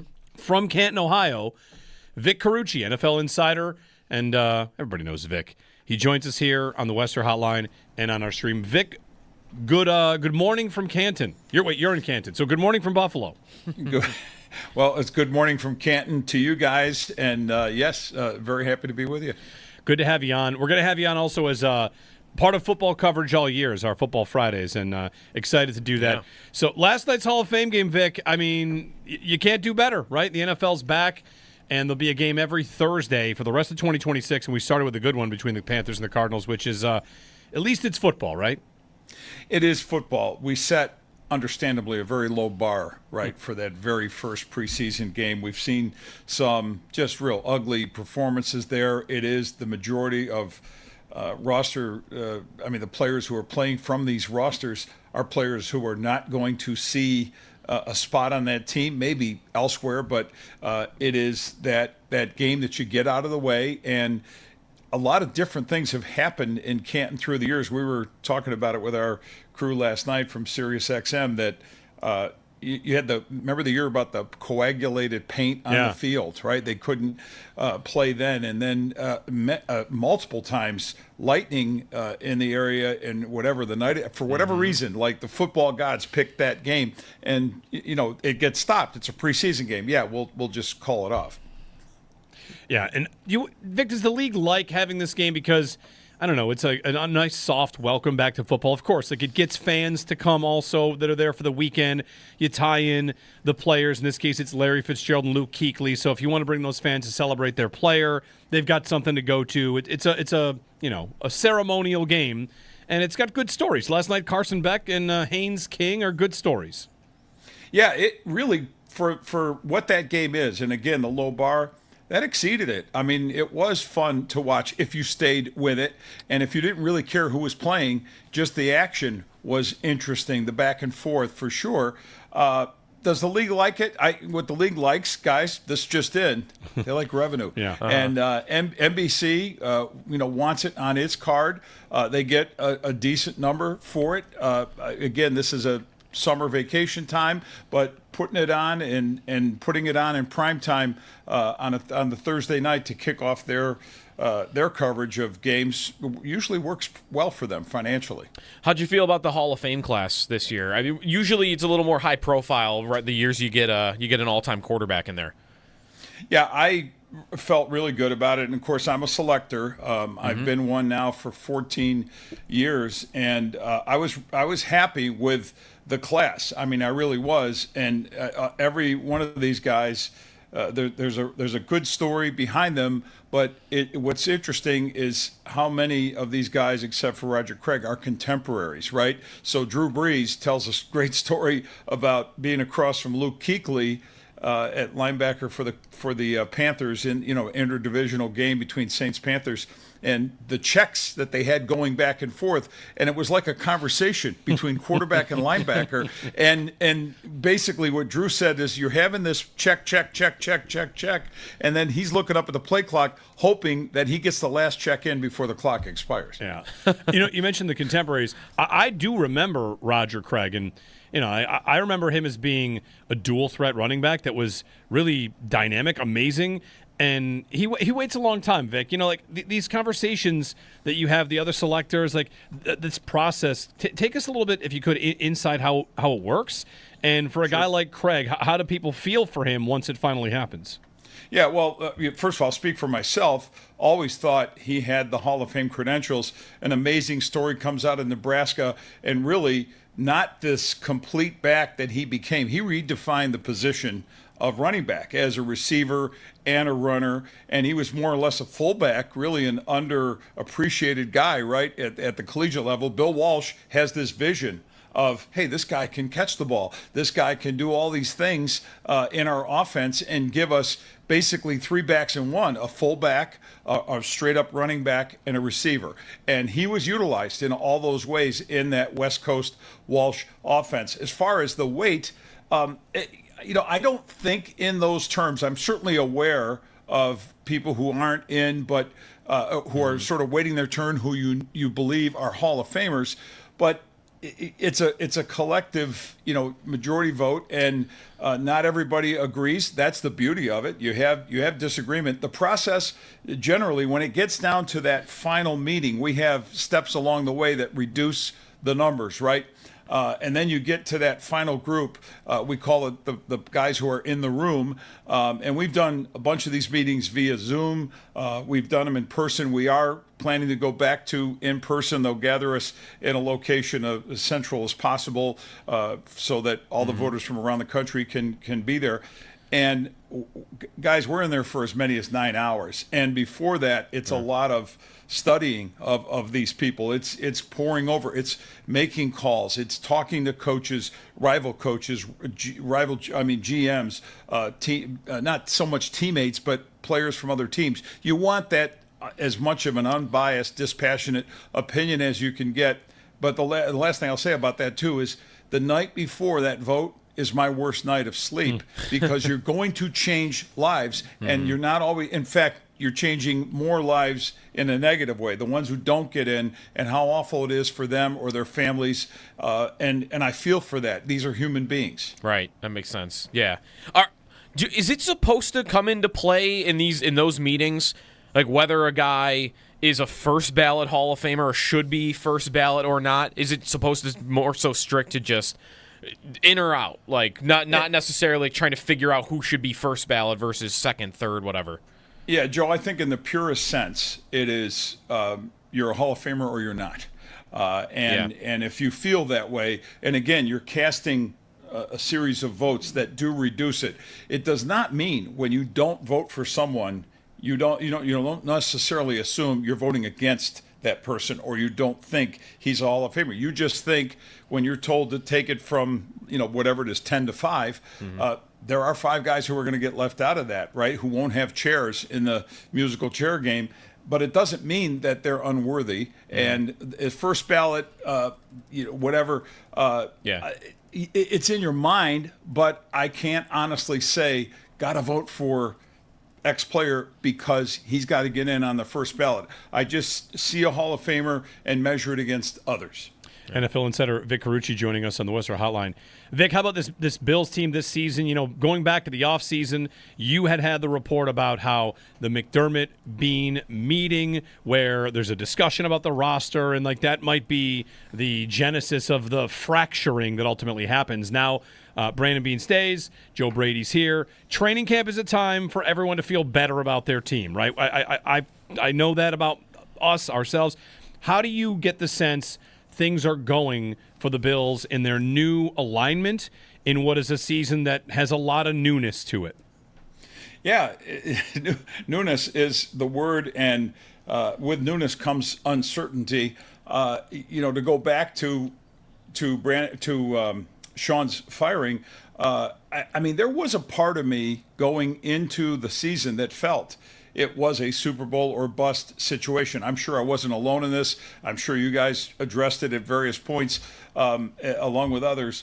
But and I think in my mind, if they had lost the Jacksonville playoff game, I would have been pretty well convinced that would have been the point at which they'd part ways with Sean. That if you can't get past that game, that's a bigger problem.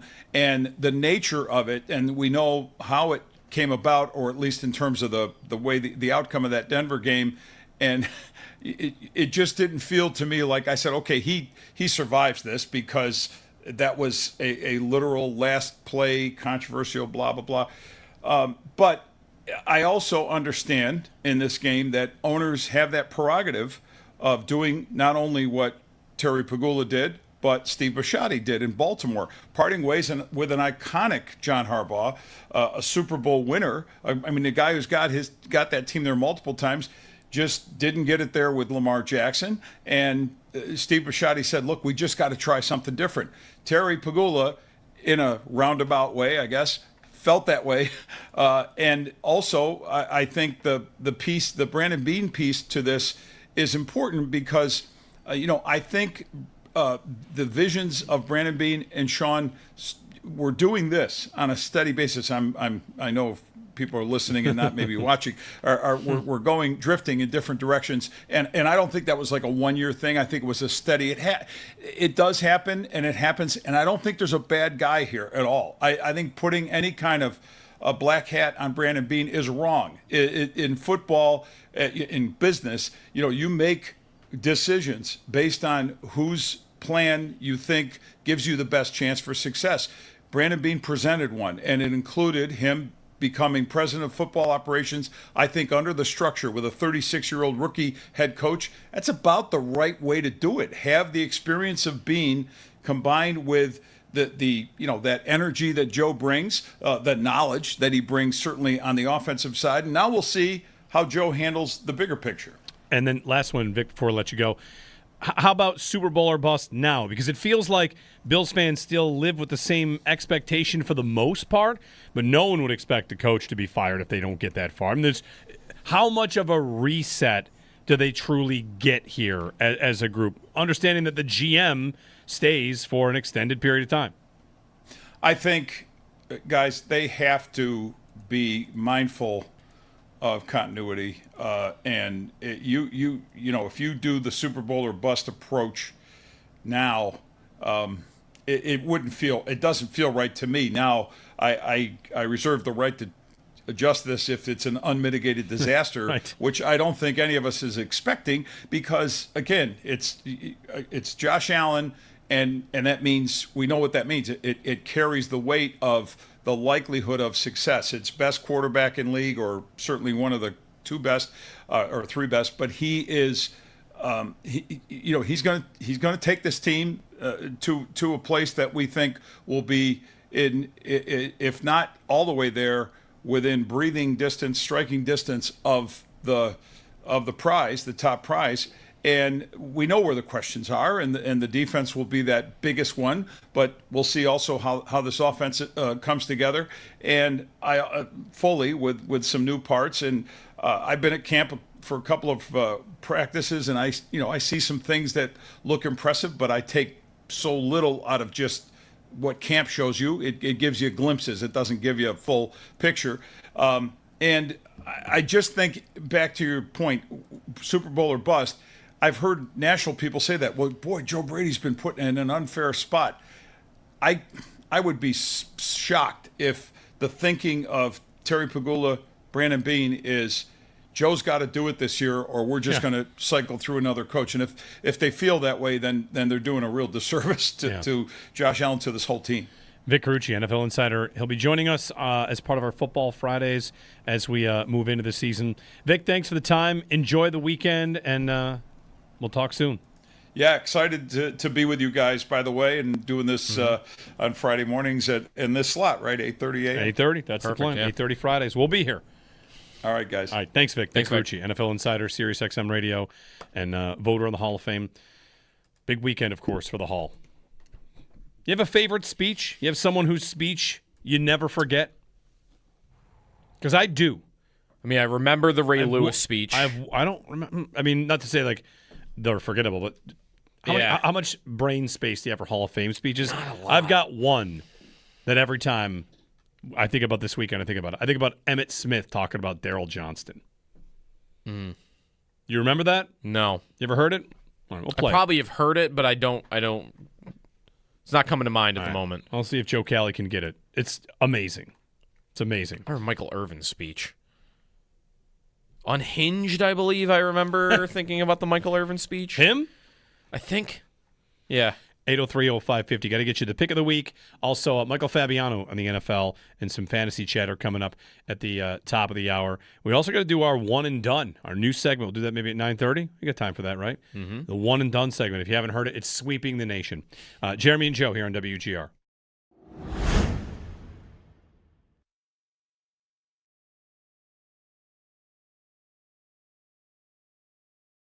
The belief is that the Bills are about to re-sign Osiris Torrance. Yeah.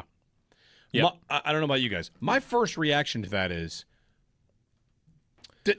don't re-sign everyone. Don't you ever have to pick?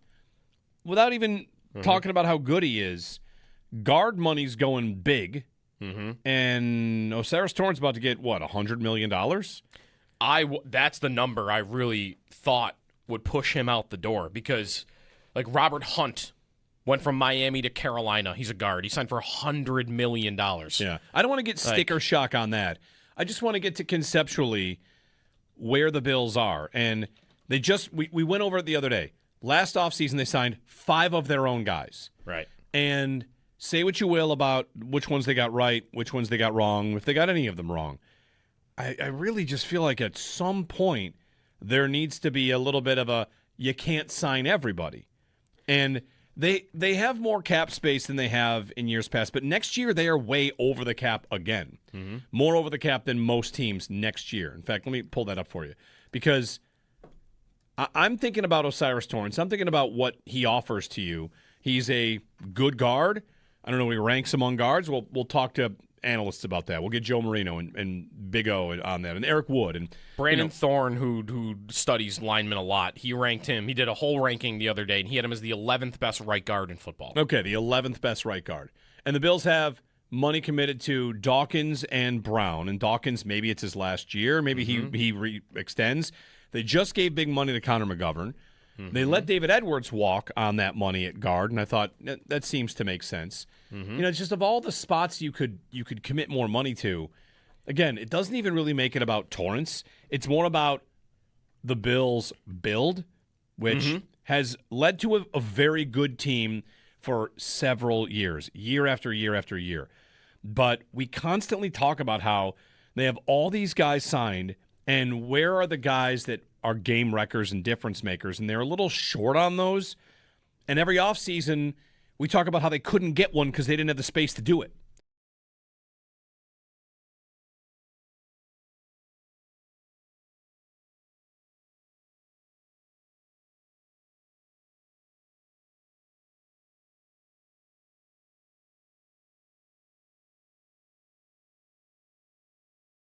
Brandon Beane stays. Joe Brady's here. Training camp is a time for everyone to feel better about their team, right? I know that about us, ourselves.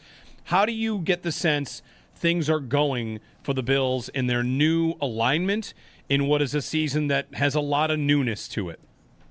Yeah, newness is the word, and with newness comes uncertainty. To go back to Sean's firing, I mean, there was a part of me going into the season that felt it was a Super Bowl or bust situation. I'm sure I wasn't alone in this. I'm sure you guys addressed it at various points along with others. But and I think in my mind, if they had lost the Jacksonville playoff game, I would have been pretty well convinced that would have been the point at which they'd part ways with Sean. That if you can't get past that game, that's a bigger problem. And the nature of it, and we know how it came about, or at least in terms of the way the outcome of that Denver game, and it just didn't feel to me like I said, okay, he survives this because that was a literal last play controversial blah blah blah. But I also understand in this game that owners have that prerogative of doing not only what Terry Pagula did, but Steve Bisciotti did in Baltimore, parting ways with an iconic John Harbaugh, a Super Bowl winner. I mean, the guy who's got that team there multiple times, just didn't get it there with Lamar Jackson. And Steve Bisciotti said, look, we just got to try something different. Terry Pagula, in a roundabout way, I guess, felt that way. And also, I think the Brandon Beane piece to this is important because, I think the visions of Brandon Beane and Sean were doing this on a steady basis. I know people are listening and not maybe watching. We're drifting in different directions, and I don't think that was like a 1-year thing. I think it was a steady. It does happen, and it happens, and I don't think there's a bad guy here at all.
Daryl Johnston, where are you?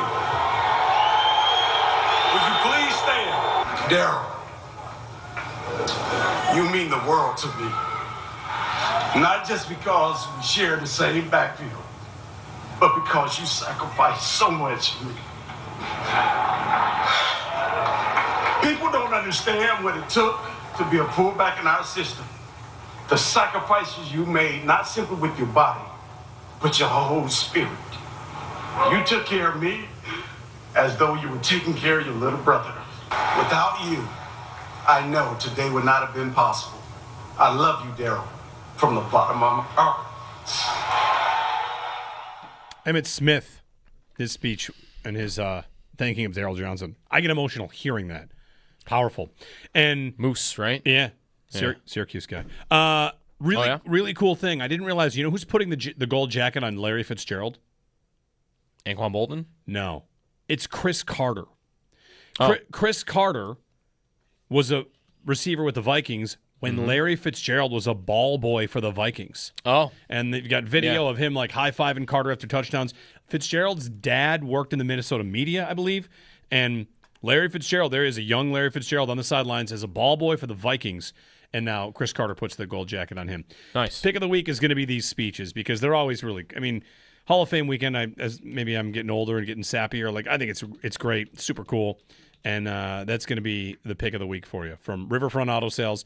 And the Riverfront Auto Sales pick of the week, I owe you, is a 1991 Corvette, Chevy Corvette at Riverfront Auto Sales. Make sure you ask about it because there's always deals going on at Riverfront, and right now this deal is a good one. 1379 Niagara Street, 1991 Chevy Corvette two-door convertible. Drop the top, hit the road in style.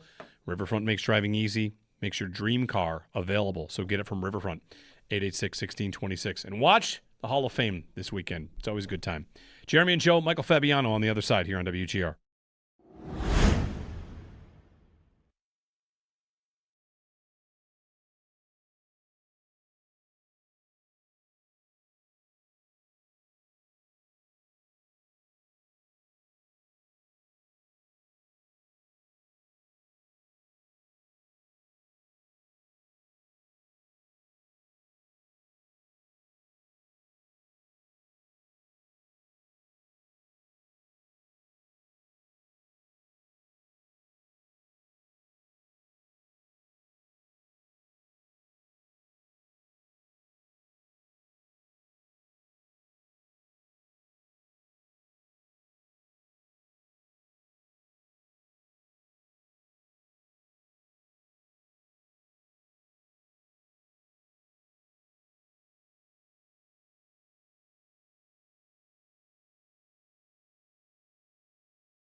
The Bills and Osiris Torrance agreed to terms on a 4-year, $78.4 million extension. He's the 7th highest paid guard now. Gets more than $46 million guaranteed. That's per NFL insider Ian Rappaport. The final day of training camp at St. John Fisher University for the Bills today. Tomorrow, they're breaking in the new building with the return of the blue and red practice at Highmark Stadium. Yesterday, we heard from defensive coordinator Jim Leonard. Today, we heard from Joe Brady about an hour ago. In case you missed any of it, it's on demand at WGR550.com for you. Coverage of training camp on WGR presented by Fiegel Car and Joyce, your border attorneys, by Outlet Liquor. When you need to stock up, it's the place to buy a case. What's your outlet? And by the Barnes Firm. Car crash? You've got to call the Barnes Firm. 1-800-8-million. Around the NFL, Carolina Panthers bested the Arizona Cardinals in the Hall of Fame game, 33-30 last night. Final big running back off the board was the Lions. They signed running back Jahmyr Gibbs to a 3-year, $67.5 million extension. Broncos coach Sean Payton said wide receiver Jalen Waddle has a strain. He'll return within 4 to 5 days. And Buccaneers general manager Jason Light said he has no plans to trade Vita Vea. That's your Paddock Chevrolet Sports Update. Paddock Chevrolet with you for the extra mile since 1935. I'm Joe Cali for Western New York's Voice of the Fan, WGR.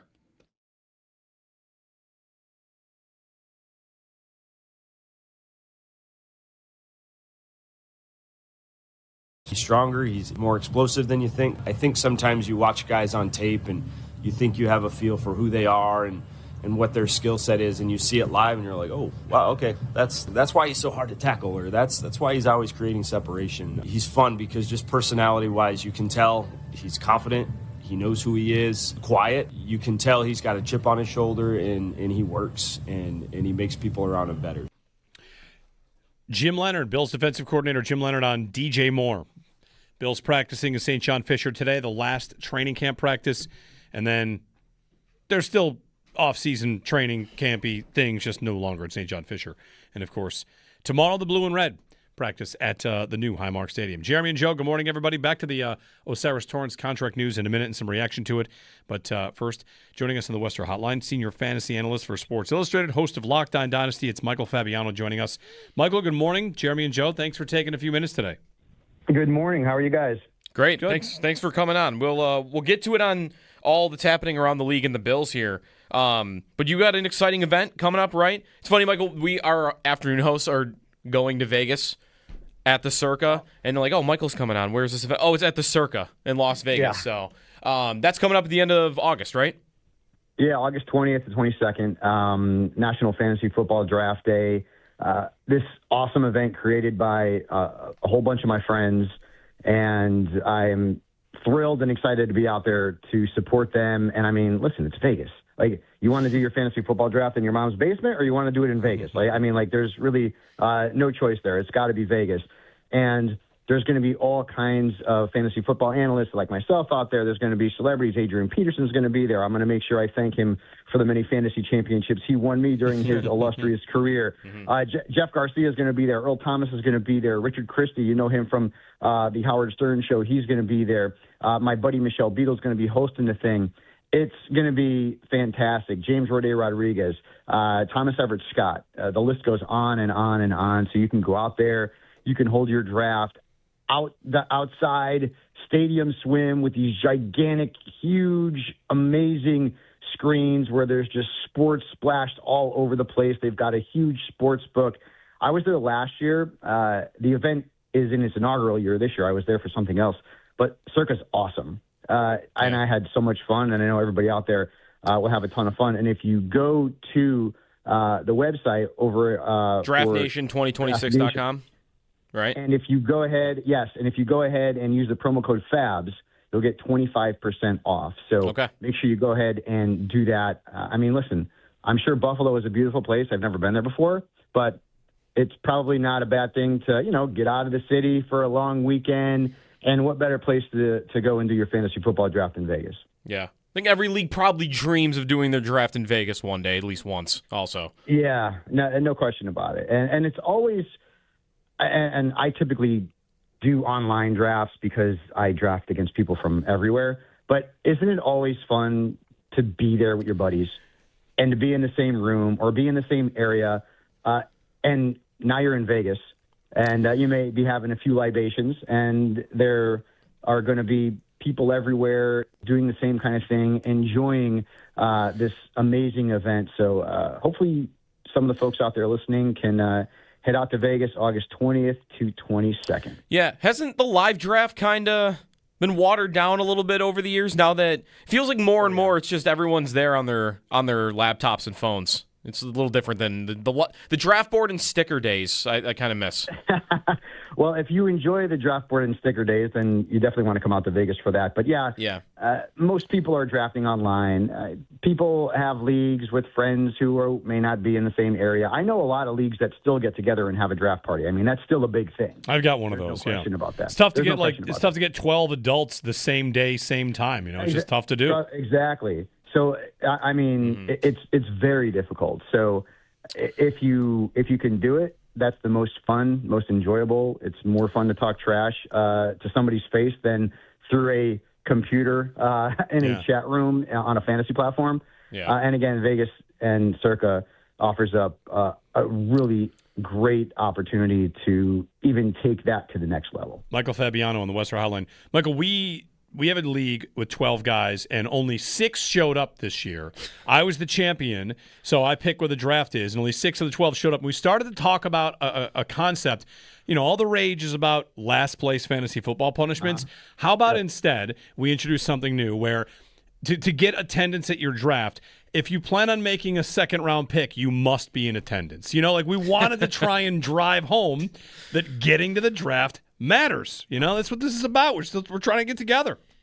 So they lose a pick. I kind of like that. Yeah. I think that's a good little punishment there. Yeah, you lose your second-round pick, and I guess it would be like, what was it, the Vikings so many years ago who were late with their pick, and somebody tried to jump them or did jump them. I can't remember off the top of my head. I like that. I think that if you can get together, that's, like I said, the best way to have a fantasy football draft, whether it's a snake draft or if it's an auction. I know a lot of people love auctions. I can't stand auctions online because they take forever and they're boring. Yeah. If I'm with my league mates, then it's a little bit of a different story. But yeah, I think that's a good way to get people to go. I don't know why people wouldn't want to be there live for the draft. And the last place punishment thing has definitely gained steam over the last few years. I get a lot of people who send me videos on social media, and you see them all over the place. And I think it's absolutely hilarious. You run the risk of having to fulfill the punishment if you do finish in last place, but I also think it's a lot of fun. The viral one this week is the guy who had to play 18 holes of golf with strangers without using an actual golf ball. Yeah. And I bet he probably shot his lowest round ever. That's right. Right. Yeah. So to get to on the field a little bit here, Michael, the Bills, how do you see some of the debates on their offense? And I think that would mostly be DJ Moore and Dalton Kincaid, I think, going in. So let's start with Moore. Camp sounds like it's going great so far. It is for many. Where are you on Moore as an asset here, and how much he's risen from where he was at the end of last season in Chicago to where you see his value now? So the good news is that he's reunited with Joe Brady, and he had some of his best statistical seasons in Carolina with Brady. So he doesn't need to worry about learning a new offense. He knows the offense. He's got one of the best quarterbacks, if not the best quarterback in the NFL, in Josh Allen throwing him the football. So that's big. And to be quite honest with you, I don't see there being a lot of competition for him being the number one wide receiver in that offense. Keon Coleman hasn't really panned out. Khalil Shakir, more of a slot guy. So I like Moore. He's probably going to be a 5th or 6th round pick as a wide receiver 3 flex. And I could see a scenario where he's in the 70 catch, 1,000-yard, 6 to 7 touchdown range, and you'll take that. That's fine. I mean, he's never had like these explosive, massive numbers.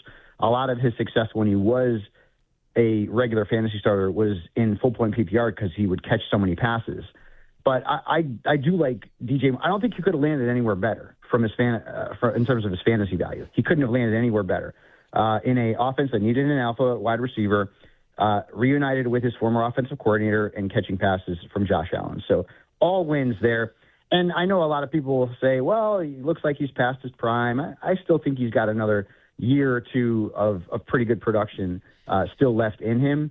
And the expectation, again, is that DJ Moore being an elite player It's more of DJ Moore being more reliable than he's been over the last couple of years. And he had a lot of competition in Chicago, which he really, I don't think, will have in Buffalo. Now, you mentioned Kincaid.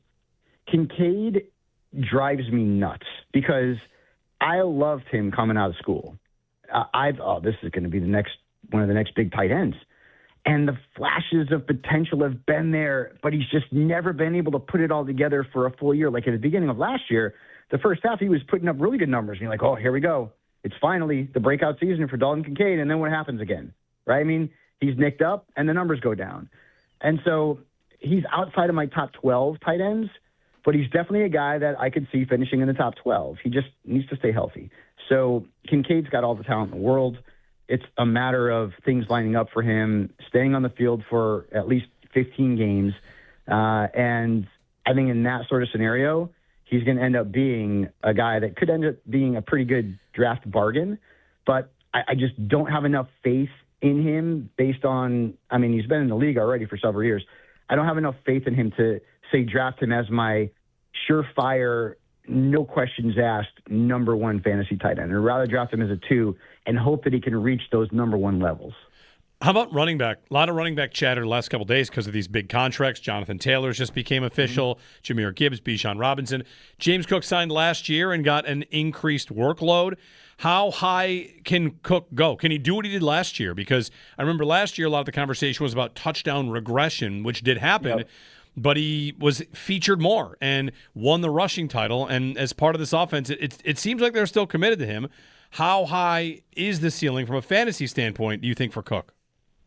I mean, he's a first-round pick. I mean, there's no question about that. I remember him coming out of college, and I was kind of questioning whether or not he could be, a top back, like a featured back, because he's not the biggest dude in the world. But, I mean, look at his career trajectory, right? In year 2, he scored 230 points. In year 3, he was nearly at 270. And then last year, he was over 300.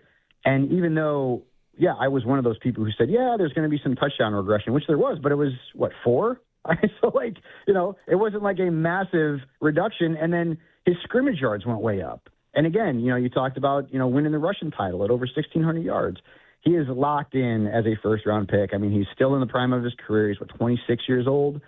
So, James Cook is going to end up going. I don't think he's going to go in the first half of round 1, but he's going to go in the second half of round 1. And I'd feel pretty good drafting him there. Explosive guy, 5.3 yards per carry. That's very good. He can take it to the house anytime he touches the football. And obviously, having Josh Allen in the offense is a huge advantage. So I don't really see there being a massive regression in terms of his fantasy production. He's probably going to be in that 16 to 17 point per game range. Michael Fabiano with us on the Western Hotline. I don't think there's really a debate about Josh Allen and where he goes or should go amongst quarterbacks. I always just wonder about team build with him, Michael. I don't know how you typically treat the position. I mean, I've heard you over the years some on this. I am always been a streamer, or I'll be the last one to take one. And Allen is going, 2-3 rounds ahead of the second and third quarterback. So I don't know, it's maybe not whether he's number 1, but kind of what does your build look like, and how smart an idea is it to take him as your second or third player when all the other quarterbacks are going so much later? And that's the issue. It's not about value. This is why anybody out there who's thinking about playing in a fantasy football league should utilize the Superflex format, because quarterbacks are just so highly devalued in a one quarterback setting. Quarterbacks are the most important position in the NFL. They're one of the most important positions in sports. But in fantasy football, they're 100% devalued. I mean, how many times have we seen a late round quarterback go nuts? Hello, Drake May last year. I mean, it happens every single year. And to me, it kind of is one of the downfalls of fantasy football. There's not too many of them, but that's one of them. That's why you go in a 2 QB format where you can start a second quarterback as a super flex. If we're just talking about traditional one quarterback leagues, I will never have Josh Allen. I'll never have Lamar Jackson. I won't get Drake May again, who I had last year. He was my favorite breakout quarterback. I'm not going to get those guys. I'm not going to get Jalen Hurts. I'm not going to get Jaden Daniels. I'm not going to get Joe Burrow. And I'm okay with it, because if I get Dak Prescott in round 9, and who's also going to be available in that area, Trevor Lawrence, who I think is going to regress from a touchdown perspective on the ground, but he'll still be pretty good. Bo Nix has been the QB7 for 2 straight years. You could still get him. I mean, Kyler Murray, I think, is going to bounce back after last year's debacle in Arizona, and now he's in Minnesota. And forget about J.J. McCarthy. Now he's got the best weapons he's ever had and the best offense he's ever been in. There's so many good quarterbacks. That's why I tell people out there, if you've been playing in a 1-quarterback league, move it to 2. And if you're creating a new league, make it a super flex, because then things get interesting. Then Josh Allen is the number 1 overall pick, right? And that's probably where he deserves to be if we look at his career and his entire resume, because he's been one of the greatest quarterbacks in fantasy football history, and he's still got a long way to go. But again, if you're in traditional leagues, I'm just not getting those guys, because I refuse to take a quarterback in place of a high-end wide receiver, a high-end running back. I'm just not going to do it. Do you look at schedule a lot for quarterbacks? The guy I've been looking at a lot is Goff. I mean, the beginning of their schedule is easy, and also I think he only plays 3 games outdoors the whole year. So I guess that could be a question for all positions, but is quarterback maybe better for looking at schedules than others? You guys know this, and I say this all the time. The only thing predictable about the NFL is that it's always unpredictable. And so schedule matters to a degree, but it's not the be-all, end-all. Like, okay, I'll give you an example. So Drake May had a really easy schedule last year, and a lot of people think that's part of the reason why he was so good in fantasy and why the Patriots went to the Super Bowl ultimately. If you look at May's numbers in the playoffs against really good defenses, they were kind of, the kids would say mid, 16 points per game. He was a 20-point-per-game guy during the regular season. Now they have a harder schedule. They open in Seattle. So I think there's going to be a regression for Drake May because of the schedule, all right? But also, you can take a look back. I remember a year, and I'm a Cowboys fan, unfortunately, and people probably hate me now in Buffalo, but I remember a year where the Cowboys had one of the best defenses in the league, and they were very difficult to score on. So every fantasy analyst, because we follow the stats, ranked them as one of the more difficult opponents the following year. That defense went down the toilet, and they were terrible. And it happens every single year. There's defenses that are really good against, say, the run and running backs one year, and then the following year, they flip. It's a 180, and all of a sudden it's a favorable matchup. So that's why schedule doesn't matter as much to me. But I think when in the case of a Drake May, or if you're looking at the start of a schedule, right, or if you're looking at the end of a schedule, there are some games, I believe, at the end of May's schedule during the fantasy playoffs that are like brutal right now. Now, who knows what's going to happen with those defenses, right? I mean, we all thought the Ravens were going to be good last year, and they weren't. So I follow schedule somewhat. I take it with a grain of salt, but I don't consider it like the be-all, end-all of sort of ranking players. Or it's basically a good way to, if you've got a spot where you've got 2 quarterbacks with very similar value overall, but maybe you think one of them has a favorable schedule as opposed to the other, then you make a decision based on that. Last thing for me, Michael. What do you think right now is the toughest backfield to figure out in the NFL? One? I mean, if you had to pick one. I know there's probably a dozen. There are so many of them. Right now, I would say Washington is one of them, because I think Jacory Krosky-Merritt's going to start, but I think Rachaad White's going to be the better fantasy option in PPR because he's such a good pass catcher. So I think that one is kind of difficult to figure out. Minnesota's might be kind of difficult to figure out because it's Aaron Jones and Jordan Mason, and you're not sure who's going to be the guy on a weekly basis. That one could be a little bit difficult to figure out. But Denver also has got to be on that list, although when J.K. Dobbins was healthy last year, he was kind of the dude. I mean, he was on pace for 1,000 rushing yards, and then he got hurt, which seems to happen every year for the poor kid. And then R.J. Harvey was, the beneficiary, and then he was a league winner. But then they brought in Jonah Coleman. So Denver's could be a little bit difficult to figure out. On a week-to-week basis, there are a handful of backfields where you're like, okay, Jalen Warren could be the best Steelers running back this week, but next week it could be Rico Dowdle. This week it could be Chuba Hubbard in Carolina. The following week it could be Jonathan Brooks. So there's a bunch of them. But I would say going in, we kind of have an idea of who's going to potentially lead those backfields in touches. In Washington, I have no idea. In Minnesota, I have no idea. So I think those are two of the backfields that are going to be difficult to to prognosticate based on everybody being healthy. Michael Fabiano on the Western Hotline. Michael, thanks so much for the time, and best of luck in fantasy this season. I know there's a lot of drafts, a lot of leagues, but may the odds ever be in your favor. I have so many drafts coming up. It's exciting and stressful all at once. And you guys also, good luck in your drafts. And thanks for having me on. Yeah, thank you. Thanks, Michael. May the backfield bets you place cash. Yeah. Jonah Coleman. Tell me more about Jonah Coleman, Joe. Feel great about Jonah Coleman. Take a shot at.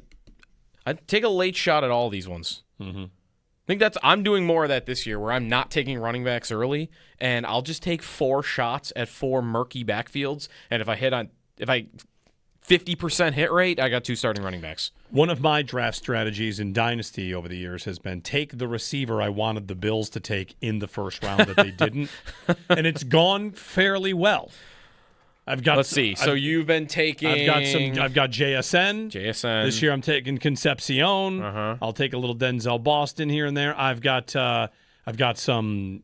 Got any Luther Burden around? I have some Luther Burden. Luther Burden's going to have a big year. I have some Malik Neighbors. Yes, I wanted to trade. Brian Thomas Jr.? I don't have any of him anywhere. Okay. I'll be getting lots of Carnell Tate this year. I'll do what it takes to get Carnell Tate. What about Ladd McConkey? What about some Ladd McConkey? I never got my way to any Ladd. Adonai Mitchell. There's some bad ones in here too, of course. Unless you're an 80 Mitchell truther. That's how you become a truther on a lot of players too. I remain an 80 Mitchell truther.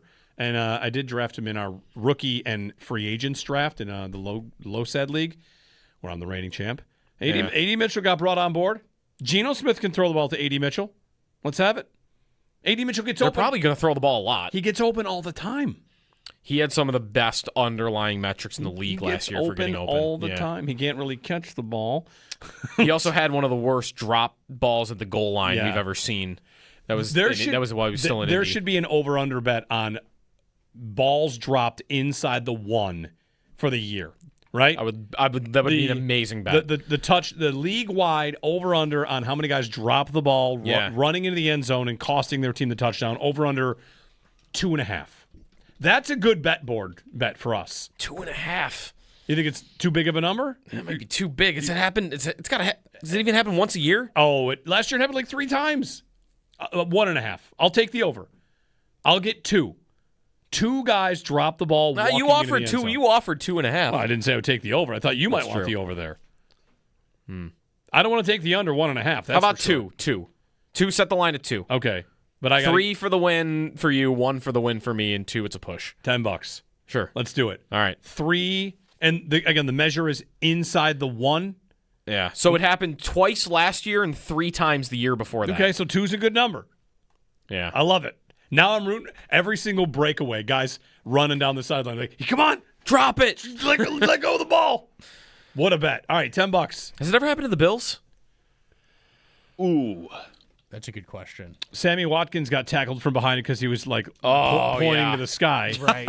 Yes, he was. But he didn't fumble. That was part of a Mike Francesa rant about the Jets getting destroyed that game.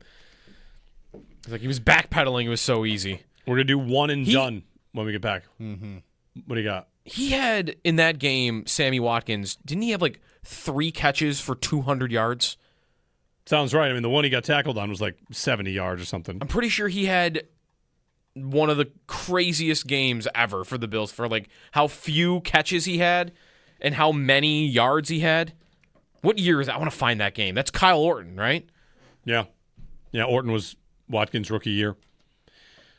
803-0550. All right, one and done, AFC edition. We'll do that on the other side. If you haven't heard it yet, stick with us. Jeremy and Joe on WGR.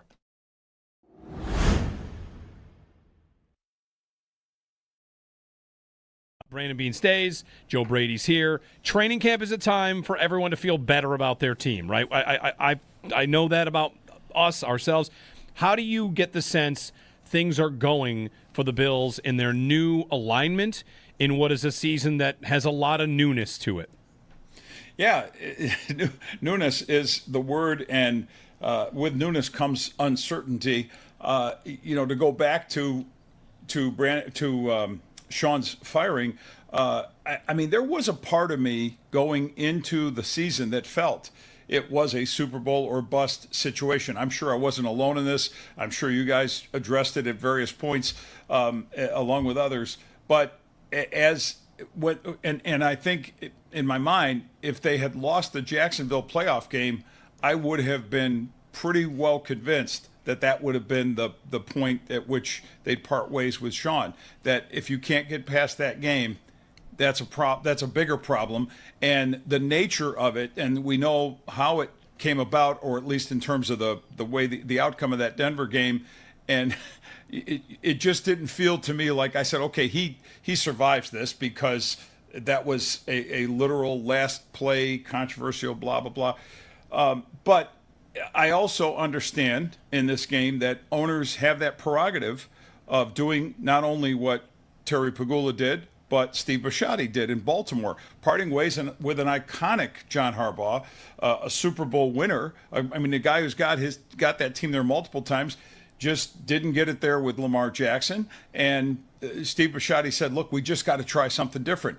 Terry Pagula, in a roundabout way, I guess, felt that way. And also, I think the Brandon Beane piece to this is important because, I think the visions of Brandon Beane and Sean were doing this on a steady basis. I know people are listening and not maybe watching. We're drifting in different directions, and I don't think that was like a 1-year thing. I think it was a steady. It does happen, and it happens, and I don't think there's a bad guy here at all.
Our new segment we debuted yesterday.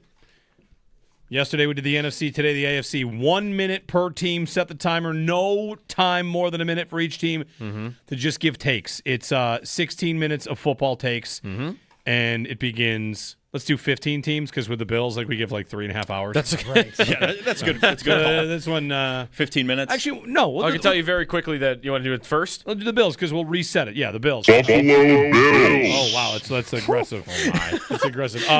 Osiris Torrance gets a deal. I don't not like it. I just continue to think it's a little bit like, to me, Tyrod Taylor and throwing interceptions. Is it good to not throw interceptions? Yes. Is it good to draft and develop and sign your own? Yes. But there is a cap to that. There is a limit to that. And I think that it continually sets the Bills up to not be able to pursue something better, not at guard, but in another position, because you always bring everybody back.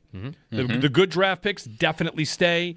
It is tilted so far in one direction. I just kind of wish it were a little bit less. And maybe if you drafted better, it would be a little bit less. But they can't really have faith in there. Here's Torrance, who's a good second-round pick. So if they sign him, it's fine. I'm not mad about Torrance. I just the model itself. The model is also something that then the GM can hold up as see, I'm good at drafting because look at all the guys we sign. Right. Yeah, I'll co-sign all that. Zane Durant, by the way, left with an injury a moment ago. And Skylar Bell caught a touchdown out of the backfield. It's over. Kansas City Chiefs. Okay. That's it. As soon as the team name goes every minute, it's like a power hour. I'm done with the Cyrus Allen hype. Yes. Every year, some Chief that went nowhere in the draft, oh, guys, this guy, look out. Carson Steele was this a couple of years ago. Just some no-name Chief backup is going to become a story with Patrick Mahomes, and it never happens. Yeah. Okay. I think they're not going to be that good. Yeah. That's my take. Maybe a repeat of last season. Okay. I don't know. They are going to have a run game, which they've never had. They're trying to have a run game. They're going to have one. They have a running back who practiced 2 times before last season and has had injury problems his entire career. He forces missed tackles. They're going to have a run game. That's true. They added an elite, top 4 pick, at corner. They have a great line. Great line. I'm available for the Chiefs being good. Mahomes looks fine coming off the injury, too. I've seen a lot of Rashee Rice look slow, though. Good. Okay. That's what happens when you have a knee in jail. Jonathan Taylor's extension is done. Alec Pierce not available for a while here. Josh Downs, they're starting to move outside. I mean, they kind of have to, though, right? Pittman's gone and Pierce is hurt. Yeah. So Downs, they're talking about becoming more than just a slot receiver. I got to bring back the wide receiver big board. It will just be guys I wanted, and Josh Downs is very high on that list. Yeah, Loved he might have a Josh big Downs. year. Tyler Warren. Everybody believes in Josh Downs. He's good. Yeah. He's good. The coach said Daniel Jones has been on fire and looks the exact same before the injury. This is a go-to in the NFL. We really didn't see what he had last year. He played the whole year hurt. That was Sauce Gardner last year. So Sauce Gardner returning, healthy. He's going to give them better things. Did they give 2 first-round picks for him? They did. Yeah, so they don't have a first next year? Right. Nope. Correct. Well, they better be good then. They went all in. Daniel Jones looks healthy, right? That's good. That's what they're saying. I respected that play they made last year. Me too. It did not work. It did not work out, but I totally respect it and would defend it a lot. Yeah. Why not, Baltimore Ravens. We got to work on this voice. I know. I'm into it. Hold on. The 60 Minutes guy who's exposing the tobacco industry is back. Yeah. Baltimore Ravens. Baltimore Ravens. Derrick Henry says he's not thinking about retirement.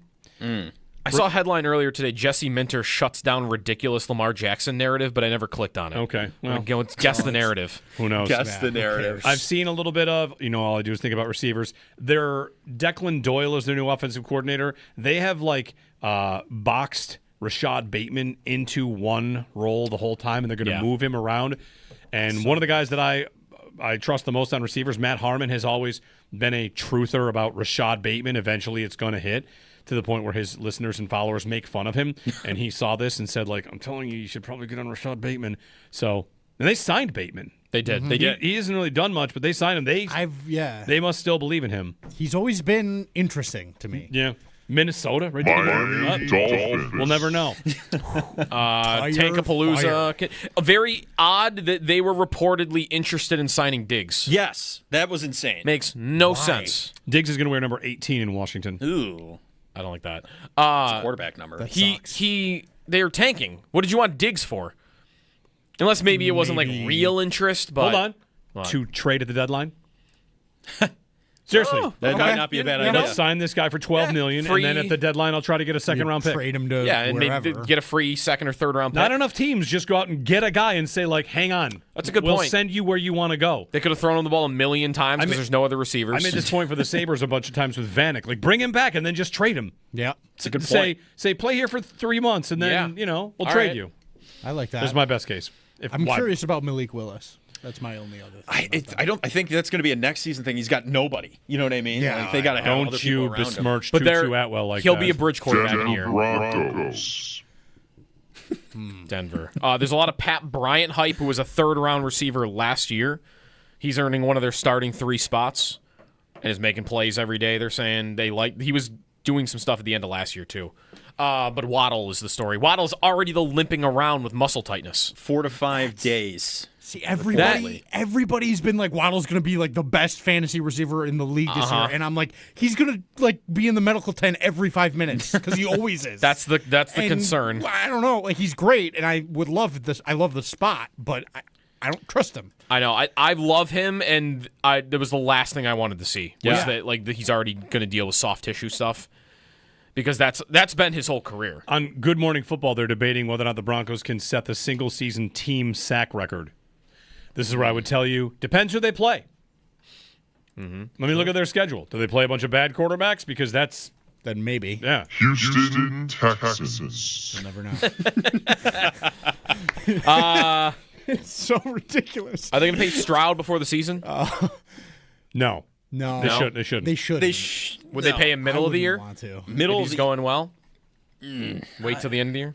He's just another one of those guys, kind of like Bryce Young in my brain, where he's got a better arm than Bryce Young. Don't get me wrong. I like him better than Young. But he's basically fine at everything. He's not like excelling at one thing, His arm is good. He can bomb it. Nico Collins, the most boring second-round pick in fantasy that's going to work every single year.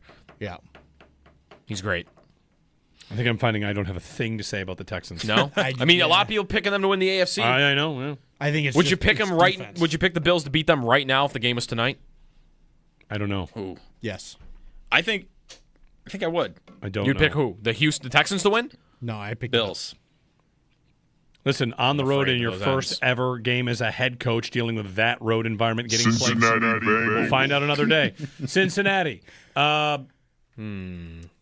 Burrow and health is always the biggest thing. Cassius Howell. Saw a headline of him rushing with power. He's supposed to be the speed rusher, and they drafted Cassius Howell. I liked him. He bulldozed a lineman yesterday. It was absurd. I don't know who the lineman was. I don't Think about camp. Like, Jalen Kilgore hit an interception yesterday. It was on Kyle Allen. Like, okay, great. Right. You intercept one Allen, that's impressive. The other Allen, less impressive. Should we consider Zach Taylor to be totally safe because that's the team that kept Marvin Lewis for 16 years?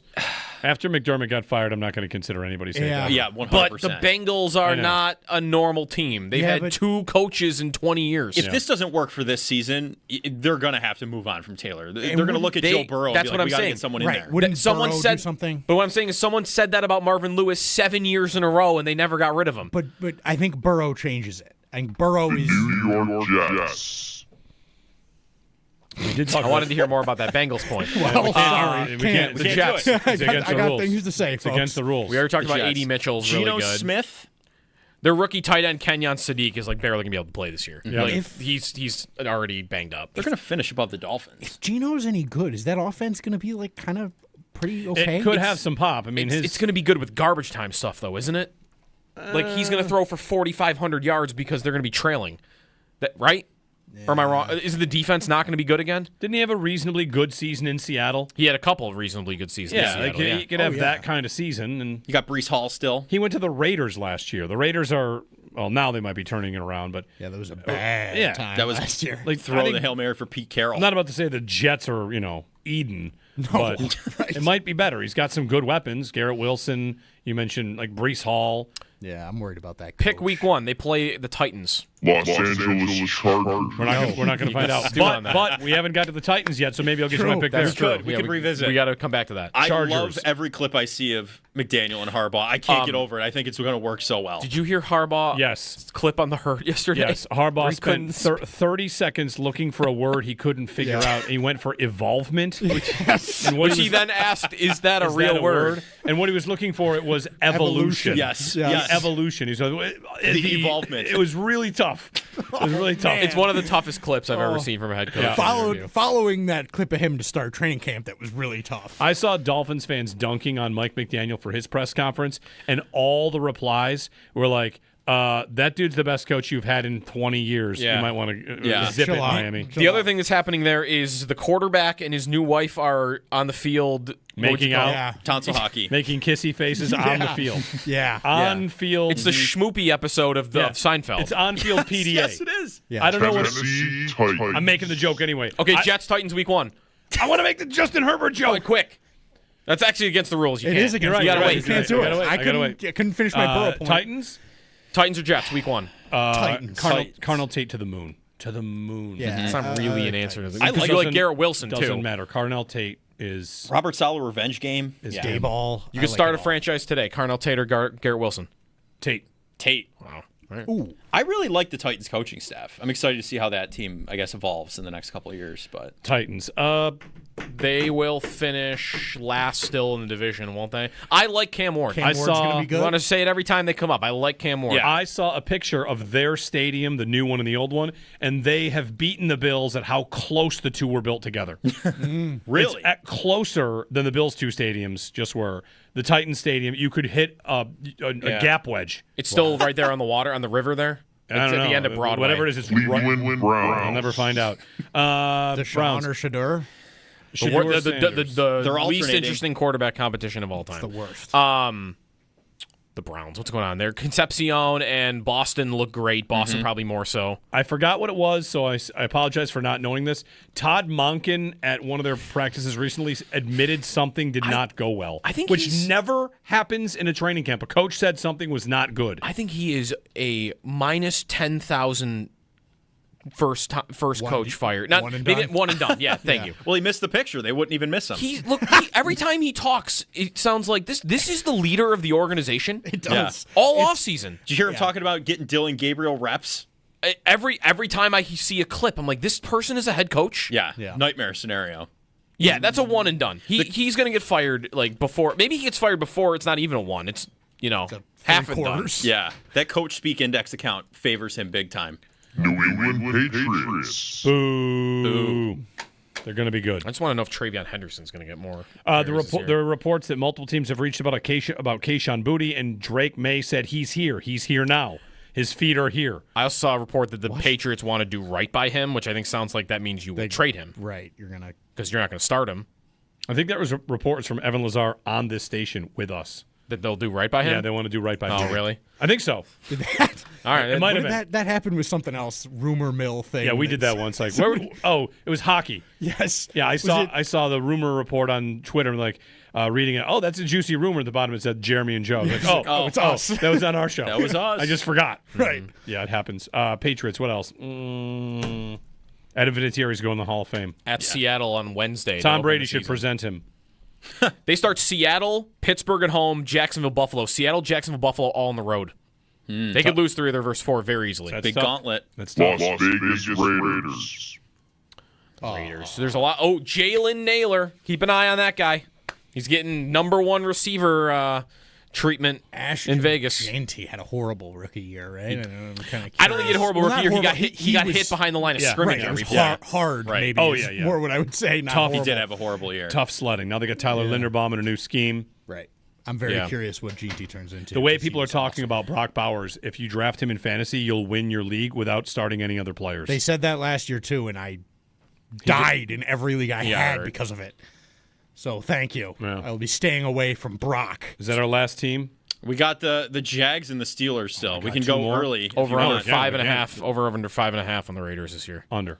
Jacksonville Jaguars. I have a bet on them to win the AFC. Parker Washington continues to do good things. Is the clip real of Liam Cohen saying that Parker Washington is now his emergency contact? Oh, I don't know about that. I think that's not real. I think that's a. Did I get got? I think you fell for an Ian Hartitz joke. Okay. Yes. You might have gotten got. Okay, yeah. That's probably right. Ian Hartitz is very good at those. He's very good at that, yeah. But they love Parker Washington. Yeah. They're talking about paying him also. Like he might get which is crazy because they have paid Myers, they have paid Brenton Strange, they drafted Thomas and Hunter in the first round, and they're also going to pay Parker Washington. Right, and he's like $24 million a year caliber. Yeah, which he's good. Everybody out here to yell that running backs are back because Bijan Robinson signed for the Jacoby Myers contract. Like, yeah, no, it's just running backs are back, baby. Yeah, they're making like up. mid-2 receiver money. Right. Mm-hmm. Yeah. Yeah, they had to jump up at some Washington point. might be the best of their receivers, which is crazy. I He's feel very like good. this He's awesome. season for Jags is either everybody loves Pittsburgh Trevor. Steelers. We'll never know. I really wanted to know what was coming there. Steelers. Oh, man, the Steelers. Mike McCarthy is interesting. Aaron Rodgers, I just don't know. Mike McCarthy. Is Mike McCarthy interesting? I was also thinking. You know what? You're right. He is in that. You know what I need every year? I need a coach that I feel comfortable dunking on every week. Yes. And I think McCarthy's going to be my my new guy for that. He's going to be a target in shots. Flip side, they go 12-5, and all of a sudden people. Well, hold on, they go 12-5. What would everyone do? Boy, that Mike Tomlin was around for a long time, and then we celebrated 9 and 8s. Oh. Just saying. Do I want them to win a playoff game? It's right there for you. Yes. It's right there. With Mike McCarthy win a playoff game. Stuck with that guy for how long? Maybe it wasn't really that good. That'd be crazy. I did hear a Pittsburgh reporter say that you sometimes forget that Mike McCarthy is on the field when he's coaching now, which seems interesting. All right, is that it for the... One and done. Way to finish the sentence. 1 minute on every team. All right, here's the Justin Herbert joke. I don't care about his PDA as long as his YPA is good. Oh, man. All right. And that's it. It wasn't very good. The initial version of the joke was something about EPA versus PDA. Then I went for YPA, QBR, PDA, whatever. He's making out with his girlfriend on the field. D. Alford his slow wife. to get up. D. Alford slow to get up. And out for 11 on 11s right now. Hancock's in for him. Jordan Hancock in. All right. Extendo Sports coming up. Brandon Beane stays. Joe Brady's here. Training camp is a time for everyone to feel better about their team, right? I know that about us, ourselves. How do you get the sense things are going for the Bills in their new alignment in what is a season that has a lot of newness to it? Yeah, newness is the word, and with newness comes uncertainty. To go back to Sean's firing, I mean, there was a part of me going into the season that felt it was a Super Bowl or bust situation. I'm sure I wasn't alone in this. I'm sure you guys addressed it at various points along with others. But and I think in my mind, if they had lost the Jacksonville playoff game, I would have been pretty well convinced that would have been the point at which they'd part ways with Sean. That if you can't get past that game, that's a bigger problem. And the nature of it, and we know how it came about, or at least in terms of the way the outcome of that Denver game, and it just didn't feel to me like I said, okay, he survives this because that was a literal last play, controversial, blah, blah, blah. But I also understand in this game that owners have that prerogative of doing not only what Terry Pagula did, but Steve Bisciotti did in Baltimore, parting ways with an iconic John Harbaugh, a Super Bowl winner. I mean, the guy who's got that team there multiple times, just didn't get it there with Lamar Jackson. And Steve Bisciotti said, look, we just got to try something different. Terry Pagula, in a roundabout way, I guess, felt that way.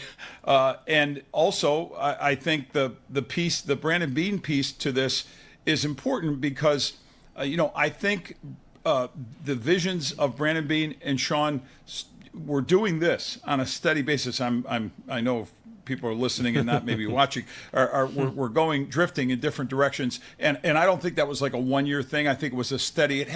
It does happen, and it happens, and I don't think there's a bad guy here at all.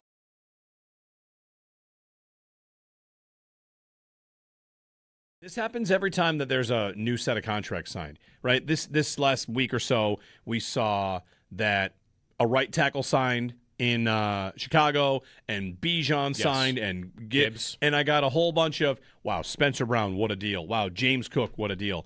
And without even disputing that, I think how come, anybody want to discuss this? How come we all think that the Bills have a bunch of contracts that really look like bargains and yet don't have cap space?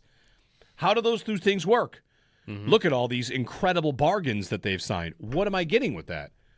Am I getting the room to go land a whale? Mm-hmm. If Justin Jefferson hits free agency, I can't pay for that because I have locked so many guys up in contracts. I don't have, the bargains. And one thing about the Bills is this draft class, they really need to start young players hitting. That's that's maybe a side effect of since they have not had young players contribute in a couple of years, that's maybe why they signed so many guys. But what did Torrance do? Torrance was, let's draft a guard in the second round. And how'd it go? He started day one. He just played. Right. Just from the start. The other guard left, and what they do? We got a guy on the team already. We're paying him $2 million. He's going to play. It's really the position they've yet to pay on the entire roster. And if Torrance gets the bag, good for him. I think he's a good player. But like you said, in a vacuum, it just strikes me as man, another guy gets paid. So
the NHL's expanding, Joe tells me.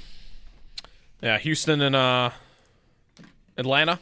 Houston and Atlanta. I'm excited for them to be named the Houston Leviathan and the Atlanta Godzilla, like the Kraken just did. What's a meme? Let's get two more hockey teams named after memes. Can't wait for two more terrible names. The Atlanta Crying Jordans. That meme's kind of been retired. The Atlanta. Well, let's go back to Thrashers. I would support it. They probably won't. Houston's got a lot of options. Yeah. All right, have a great weekend. See everybody tomorrow. By the way, Brad Ryder is going to be on live 6 to 10 after the Blue and Red to get all your thoughts on the game, the practice, the stadium. So tune in to WGR when you're leaving the stadium for the Blue and Red. Brad Ryder on to talk about the experience with you, and we'll see you Monday.